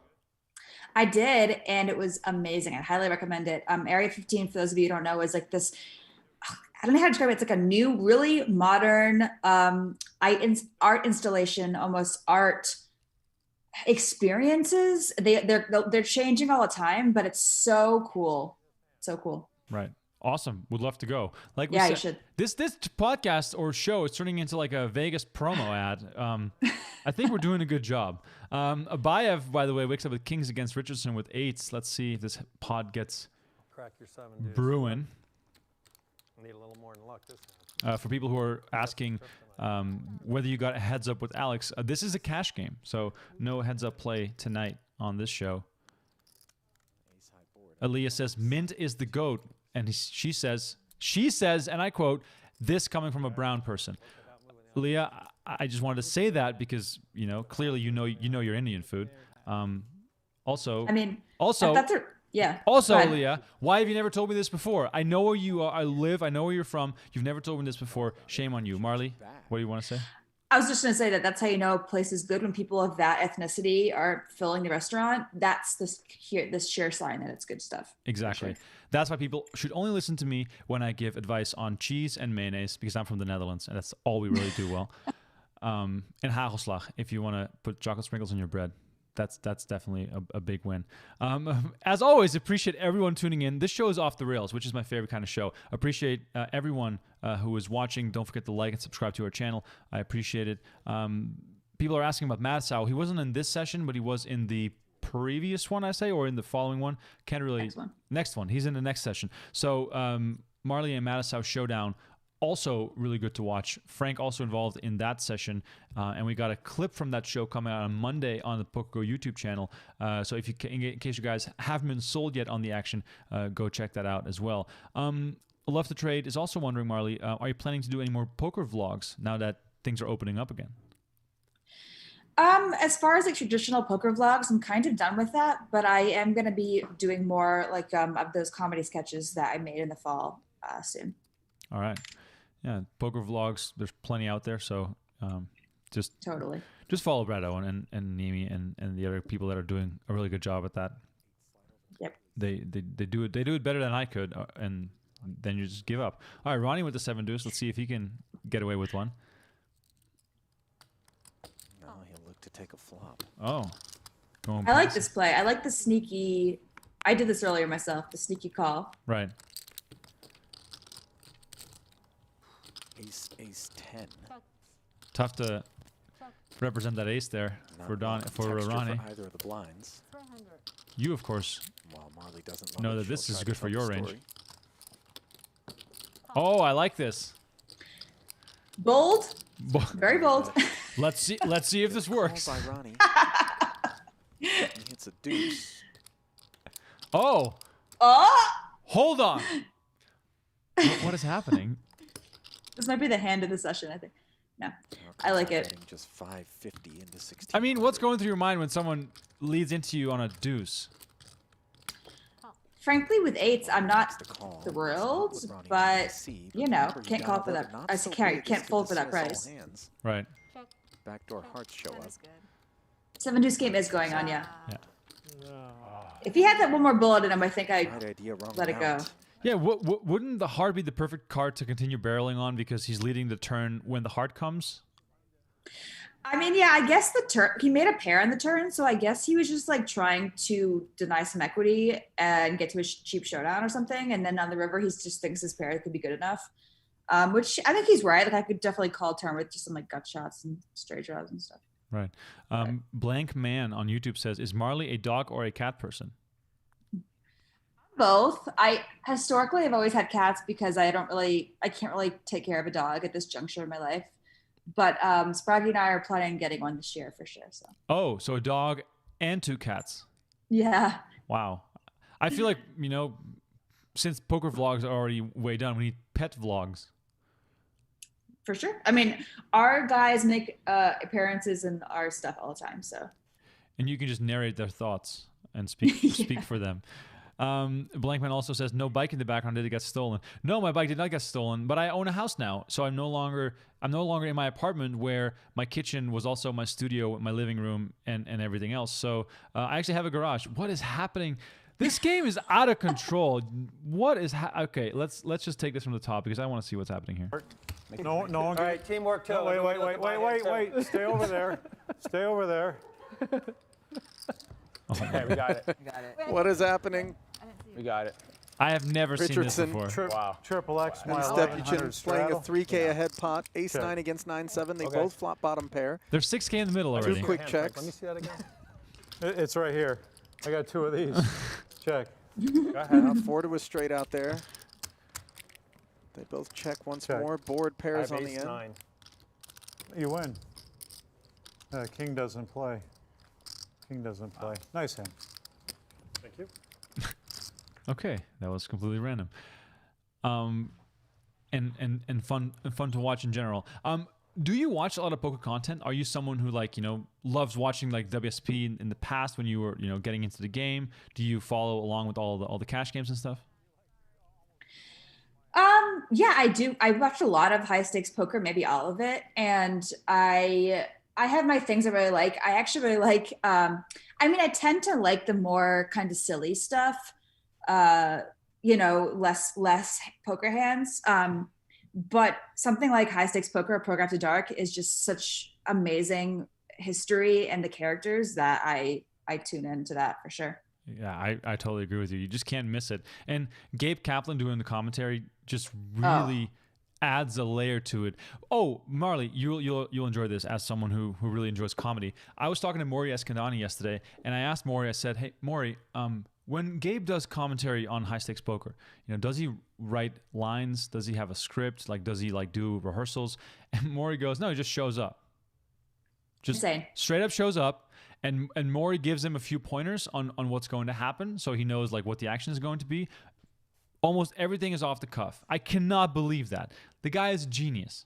And also Nick and Ali are so pro.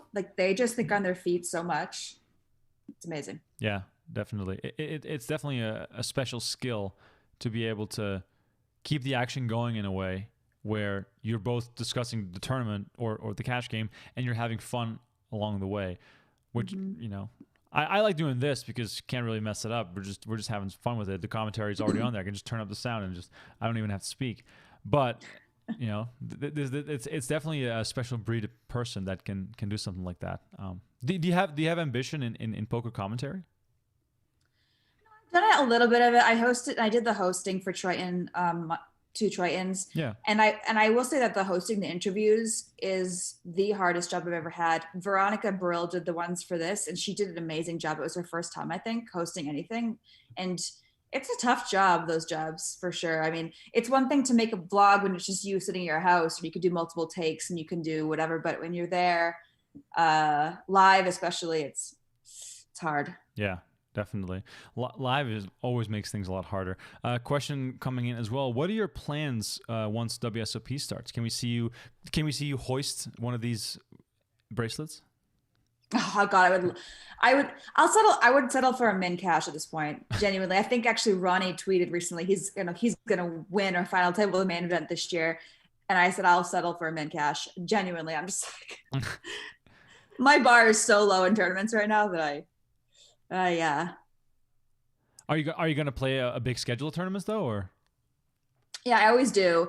I mean, I will say, so I'm full disclosure. I've been staked for tournaments, you know, especially sizable ones for some time now. And once I'm in some tournament makeup, and once I'm out of that makeup, I'm going to be done with the stake and just kind of either selling action or taking a shot at my own money.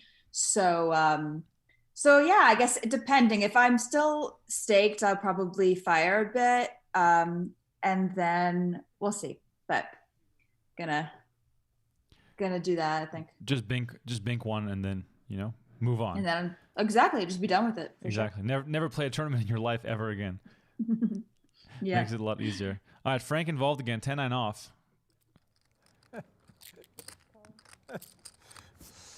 All right, we got to gamble. For sure. Let's go.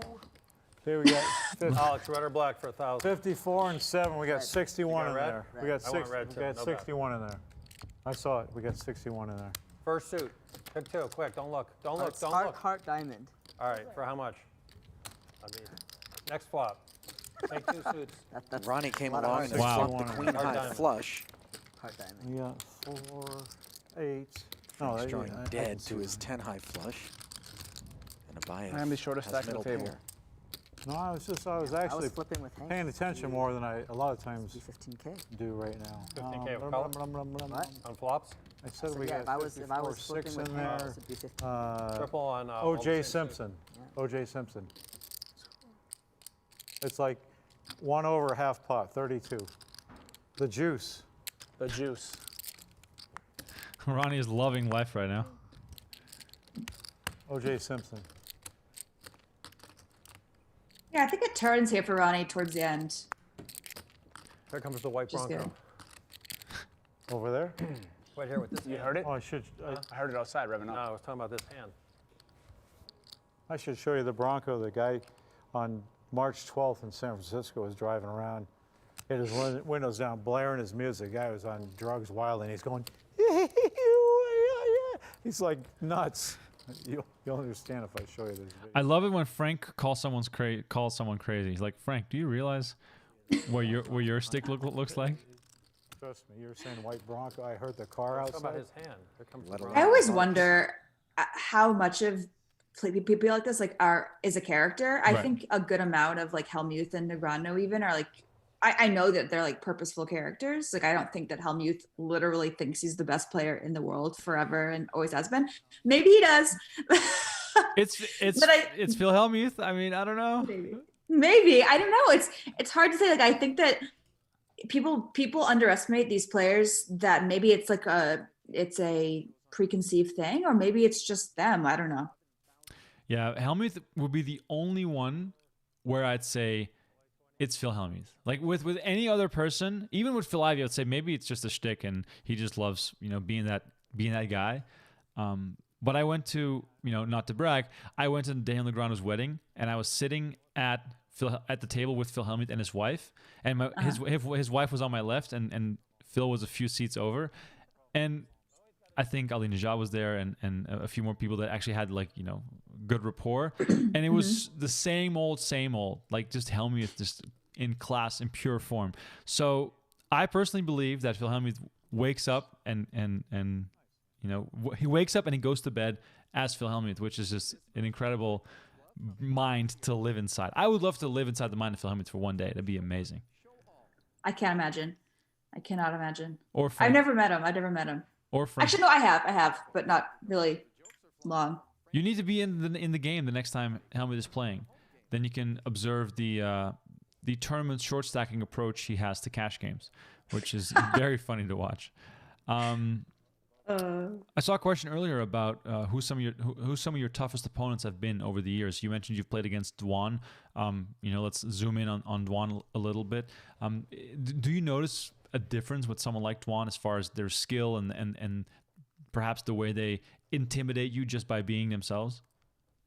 He definitely intimidates. That's a big problem for me, for sure. Is I actually didn't play with him very long. He actually came in, he got stacked, I think, by Berkey and just left. Oh. It was a pretty crazy short session, but I definitely suck myself out when I play against some intimidating players. I mean, I play with Andrew Roble a lot. He's definitely up there. Jason Kuhn, I played with a few times. And there are a lot of just like really solid, great, kind of no name cash game player regs in Vegas that, are just out there battling. They put you in spots day in and day out. But I've always really enjoyed battling good players, for sure. Wow, that's a brave mindset and approach, because the guys you just mentioned, those are probably at the top of everyone's list, and then mixing it up in a cash game with those guys being very deep makes it that much tougher, because in a tournament like we've discussed earlier, you can just sit on your chips and just go all in and just be done with it. Yeah, for sure. I mean, yeah, it's definitely intimidating. I've definitely played with some good players online too, even in tournaments. I actually feel like more insecure in tournaments because I just don't have as much experience. But at the end of the day, everyone makes mistakes. You gotta just tell yourself. Right. So do you seek advice from Spraggy when you play tournaments? Or, I mean, I know you're already nodding, but I was wondering if that could also create a little bit of friction in a relationship when you have a game like poker that has so many things to it that you could easily get into an argument over a poker hand. Oh yeah. I mean, I think being in a poker relationship is a honed skill, and we get in fights all the time, and we've definitely had to have those conversations where it's like you're not looking for necessarily advice in that moment. You just want the warm hug and the comfort. And other times you're like, okay, give it to me. Give me the brutal, honest truth. Tell me what a punt that was. So it's a challenge, but he's so great, and he's taught me so much about tournaments, for sure. Have you guys had any silly poker related fights? Oh yeah. I mean, we have we're public about it too. Like, sometimes we'll just, again, we got in one particular that comes to mind, the fight about this hand. And I think I had like nines in a 3-bet pot on like 10, 3 deuce or something. And I bet the turn, and he was like, you need to check. And we ran the sim, and it said like mostly bet. And I literally like screenshotted it and like posted it to my story and was like, what does that say? Or whatever. And he was like, oh, well, like exploitatively you should check or whatever. And I was like, oh, exploitatively you should check. And so we needle each other a bit. So, but it's fun. That's awesome. Yeah. I look forward to when we do this again in a few years, where you have some more stories of living together and maybe, some door slamming, leaving the room. Jax is a fold there. Jax is a fold. Yeah, it's mostly. Do you study GTO? Are you into the solver streets? Historically, not so much, but I definitely ran more sims in quarantine than I have in my entire life. It's not even close. Because it's a tough piece of software to use. It's easy to put bad inputs in and just get trash results, but Spraggy kind of walked me through it a little bit. So yeah, I wouldn't say I'm like some GTO bot, and I'm not like an expert in it or anything, but I've dabbled for sure. Right. Here's a hand where you have top pair. Let's check in on Oh, it. this hand is funny. Soon to be full. Frank has nothing. By the way, I should say, I looked like I was like rolling my eyes there, but my contacts are so dry. I don't really wear contacts, and I wanted to look fabulous, so I wear them instead the whole time. My eyes are like burning. I need to get LASIK. That reminds me of a Tom Dwan moment where he bluffs Phil Ivey on the river in high stakes poker, and he stares at one point at the table, and he goes, after the hand's over, like, "Oh my God, my eyes!" And he's like tearing up and stuff from how dry the air is. Yep. But yeah, that is. I can imagine that being annoying. I wouldn't do that. It would hurt. Check Shut up. back. Look at me. I can't see. Ding also had an This is the hand I was telling you about. This is crazy. So I value bet, and Wait, oh, no, he sorry, goes to sorry, muck his sorry, I was hand not and trying then to grabs fake it back. anybody out. I was not trying to Wow, fake this is the anybody out. weirdest thing. I just realized what I have. I got this. Okay, I let's got go this, back. everybody else- So Alex folds, and now watch what Frank does. Wait. Oh, no, sorry. I was not trying to fake anybody out. I was not trying to fake anybody out. I just realized what I have. I got this. I Unbelievable. got this. I got that. 11. I honestly cannot believe what I'm watching. What was going through your mind when he did that? Can you Well, spread those, please, Kat? at this point, I'm like, whatever, like, no big deal. Maybe he just has a 10 or something. I'm pretty sure my hand's good. And then he's in the tank here. And then he like goes for the check raise after doing that. So literally, like, how could he be bluffing? Like he went to muck and then grabbed it back and raised. Do you think he was actively angle shooting? No, I think what happened was because he literally says, like, do I have clubs? I think he thought he had a flush when he grabbed his hand back, realized he didn't, and then said, fuck it, I'm going to raise. Wow. Almost folded, then And I'm just like mystified here. decided to check raise. I'm mystified. That puts King Jack in a real bind. Jimmy Buffett. There you go. All right, I'll give you credit. All of those And it works. covered in all. He got me. Cannot see what that was. Yeah, no clue. That is You want him back? Or not? one of the craziest bluffs one I've more ever time. seen. But is it really a bluff if you think that you're value raising? All right, let's go. I think when he went to raise, he knew he was bluffing. But initially, what threw me off was when he pulled him back because he's not an angler. So I was like, Yeah. oh, okay. To have 8 high and then do that move and then raise is something you don't see every day for sure. Otherwise, would it have been a Schrodinger's bluff? I think I'd probably call if he doesn't go through that whole rigmarole because it's Frank who's capable. Yeah. And I don't really think, he checked twice. Is he really going to check a big hand twice? I don't know. Chat. Someone in the chat is saying that it's angle shooting 100%, and that you should have called the floor. No. That ruins your reputation forever, right? If you call the floor on Frank there. I don't think he. I really don't. I think with people who angle shoot, you can tell like that they're kind of scummy. Frank's not. He's fun loving. He's free spirited. Like I just don't think. I think he literally thought he had a flush, but then looked again and didn't have one, and is like, okay, I need to bluff now. Right. I think that's what happened. And just the commitment to that is worthy of applause. But it is definitely a move that I have not seen before, especially in this type of situation where it's like in a tournament, this of course would never happen because you'd either you just look back and then fold. But in a cash game, Frank has this sort of fuck it mentality, and that just creates this epic action, which is just amazing. Peacemaker says Dwan was just glad Ivy folded. Yeah, he was almost in tears when Ivy folded. That's one of my favorite hands of all time. When he had the 9-8 against 9-8 of spades against Ace-6, and Elia Lesra fell asleep at the table. Iconic stuff from high stakes poker. Here's again you against Frank. This is a big hand. This is a funny hand. So I raised pre it, and he defended the straddle, and I just c-bet small, and he called, and then. Gotcha, overcard. And he lifts his cards up, and I see his hand here. Oh. And I'm thinking, okay, well he's gonna fold. Like he obviously showed me his hand, so like people just like people do that before they fold, like him and Ha. I'm like, okay, he's gonna fold. And then he tosses it in. I'm like, I saw your hand. That's why I just told him. I said, I saw your hand. Well, that makes things very interesting because now Marley knows that she's beat by the 5. Jack. Unless, of course, she hits a club. Now let's see what you do with that. Oh, there's only 3 clubs. I thought the Jack of Spades again was another club. I had to shove. So now it's like This would be a good a call. leveling war too. Bluffing me. You saw my hand, so I'm going to turn it over. For what it's worth, I was gonna bluff on probably like a lot of rivers, obviously. We did that on that. But he's a pot size bet behind. I think Big, meaty river bet. either way I shove, I think. Yeah, question coming in on YouTube. Why did you tell him that you saw his hand?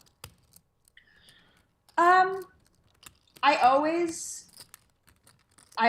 say it. I think it's better to just like, say it, you know what I mean? Like, if they keep doing it, like, okay, like that's on you now. But the first time I always immediately just like, hey, just so you know, look, I saw your hand. Right. Definitely the right move to make is to always say that. 5-3. The fact that Frank's really deep in the tank here is just Frank, I saw amazing. your hand. Leveling himself. Yeah. Actually, I think you might have made a flush then. You got 31 in the turn. I'm like Negreanu saying what she has and calling still and losing. I've seen him do that on TV. He does that quite often. You know?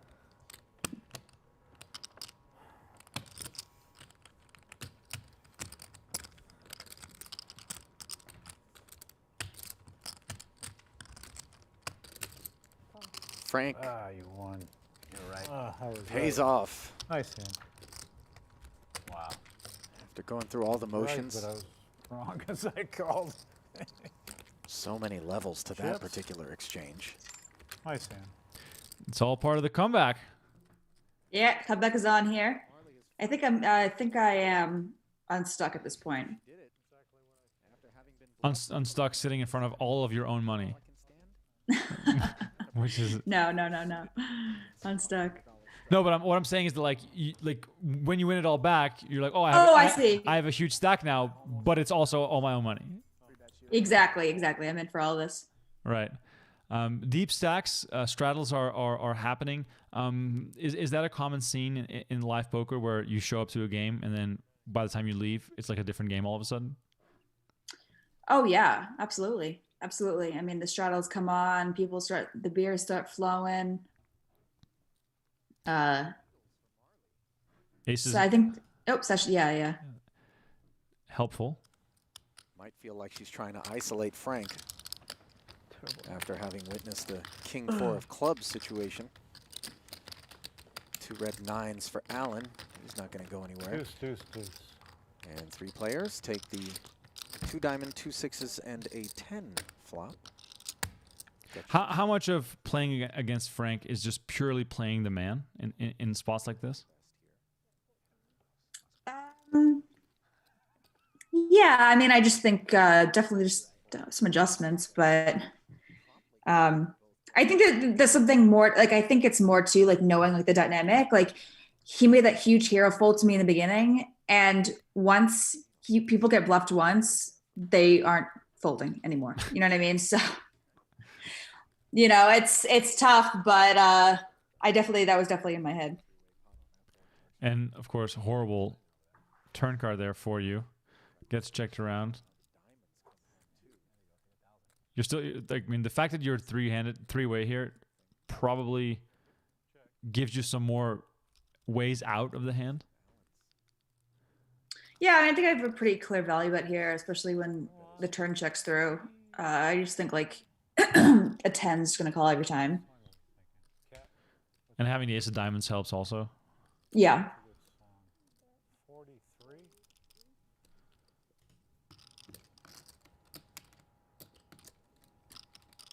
I don't know if Alan's thinking about bluff raising here or calling, but he does tank for some time. This is the Frank factor because he's like, oh, Frank's messing around, so I don't have to think about him. It's just me against Marley, and Frank happens to be in the pot. Well, Frank checks the turn and the river, like he really shouldn't have anything. Like unless he's some crazy trapped quads or something, like he really can't have anything. I mean, the fact that he has a straight is amazing.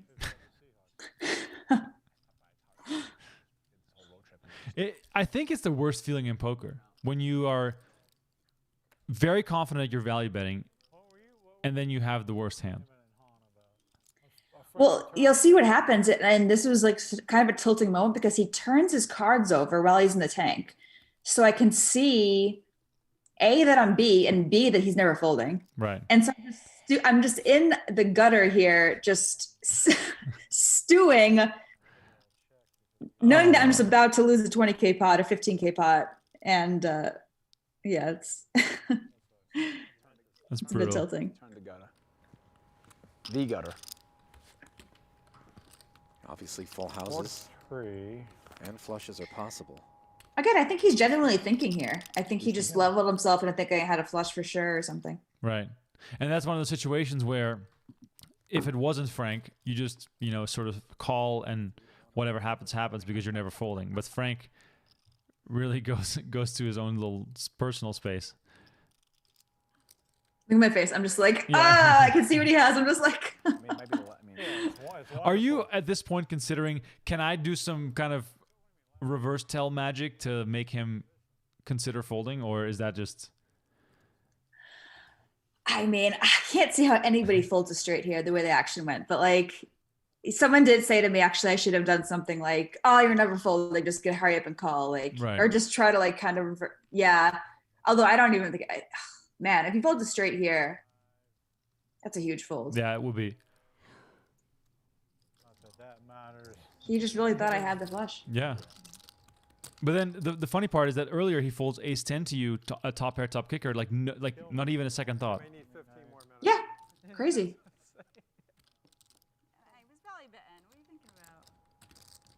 What are you thinking about? Frank, if you folded that hand, Frank made the call. I couldn't that time. I was turning the table in your lap. I couldn't that time. Because you were entitled. What did you say? You're going to give me a table dance? Yes, in your lap.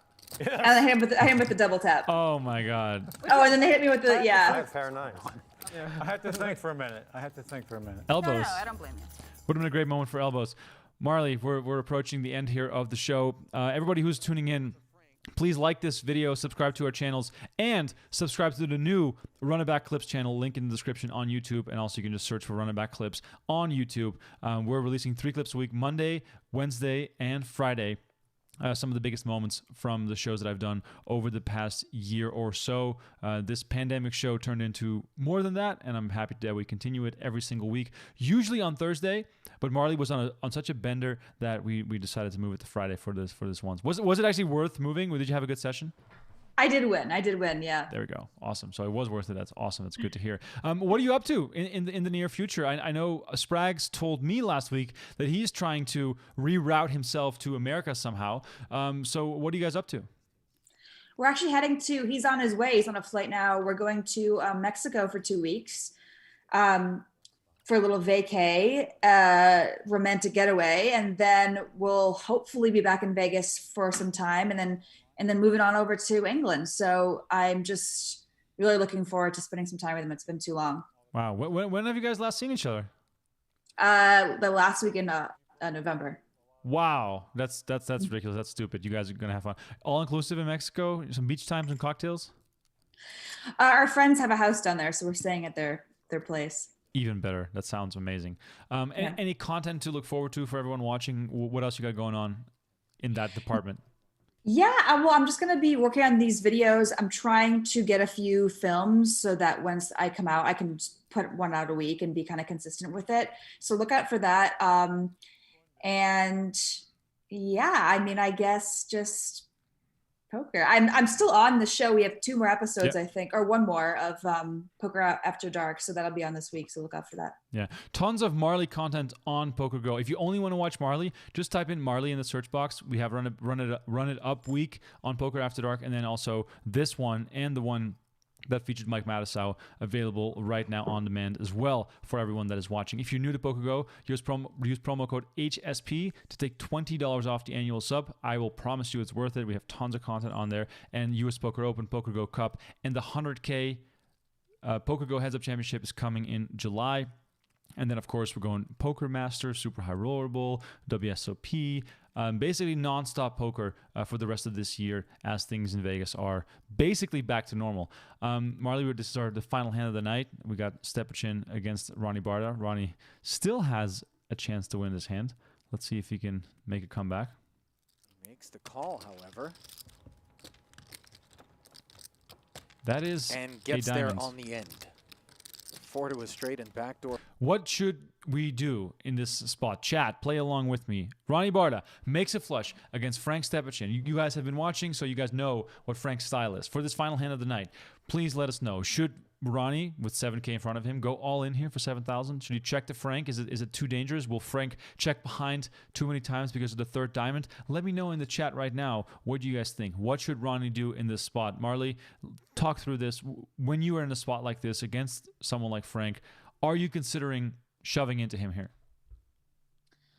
I would like a shove for sure. I mean, I don't know. I mean, yeah, I would definitely shove, but I mean, I think checking. I mean, Frank definitely isn't scared of a thin value bet or a bluff, so it couldn't be that bad. It's Frank. Anything can happen. It's Frank. Flush Yeah. on board.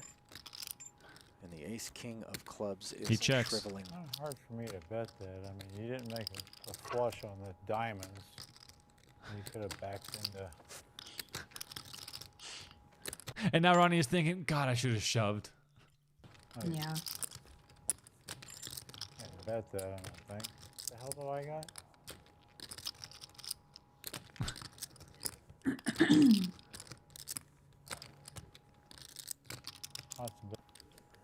Well, Frank. All right, Ronnie gets some money back after a disastrous start here on Poker After Dark. Everyone tuning in, thank you so much for watching. We really appreciate it. Once more, follow Marley on Twitter, dropping some fire comedy there every now and then, and of course videos as well on our YouTube channel at Marle Cordeiro on Twitter. You can see that down below on screen, and my Twitter is here as well at Remko Rinkema. Show is back next week on Thursday. By the way, this is the lineup for the other show. We got Landon Tyson in the mix. We got Mike Mattisau in there as well, so that's a lot of fun to watch. Don't miss that on PokerGO. And then also one more time, please subscribe to my new YouTube channel, Runnerback Clips. Please do it. We're going to release lots of cool content. Marley, thank you so much for being on the show. This was a blast. It was awesome. Thanks so much. All right, we'll see you guys next week. Thank you so much for watching.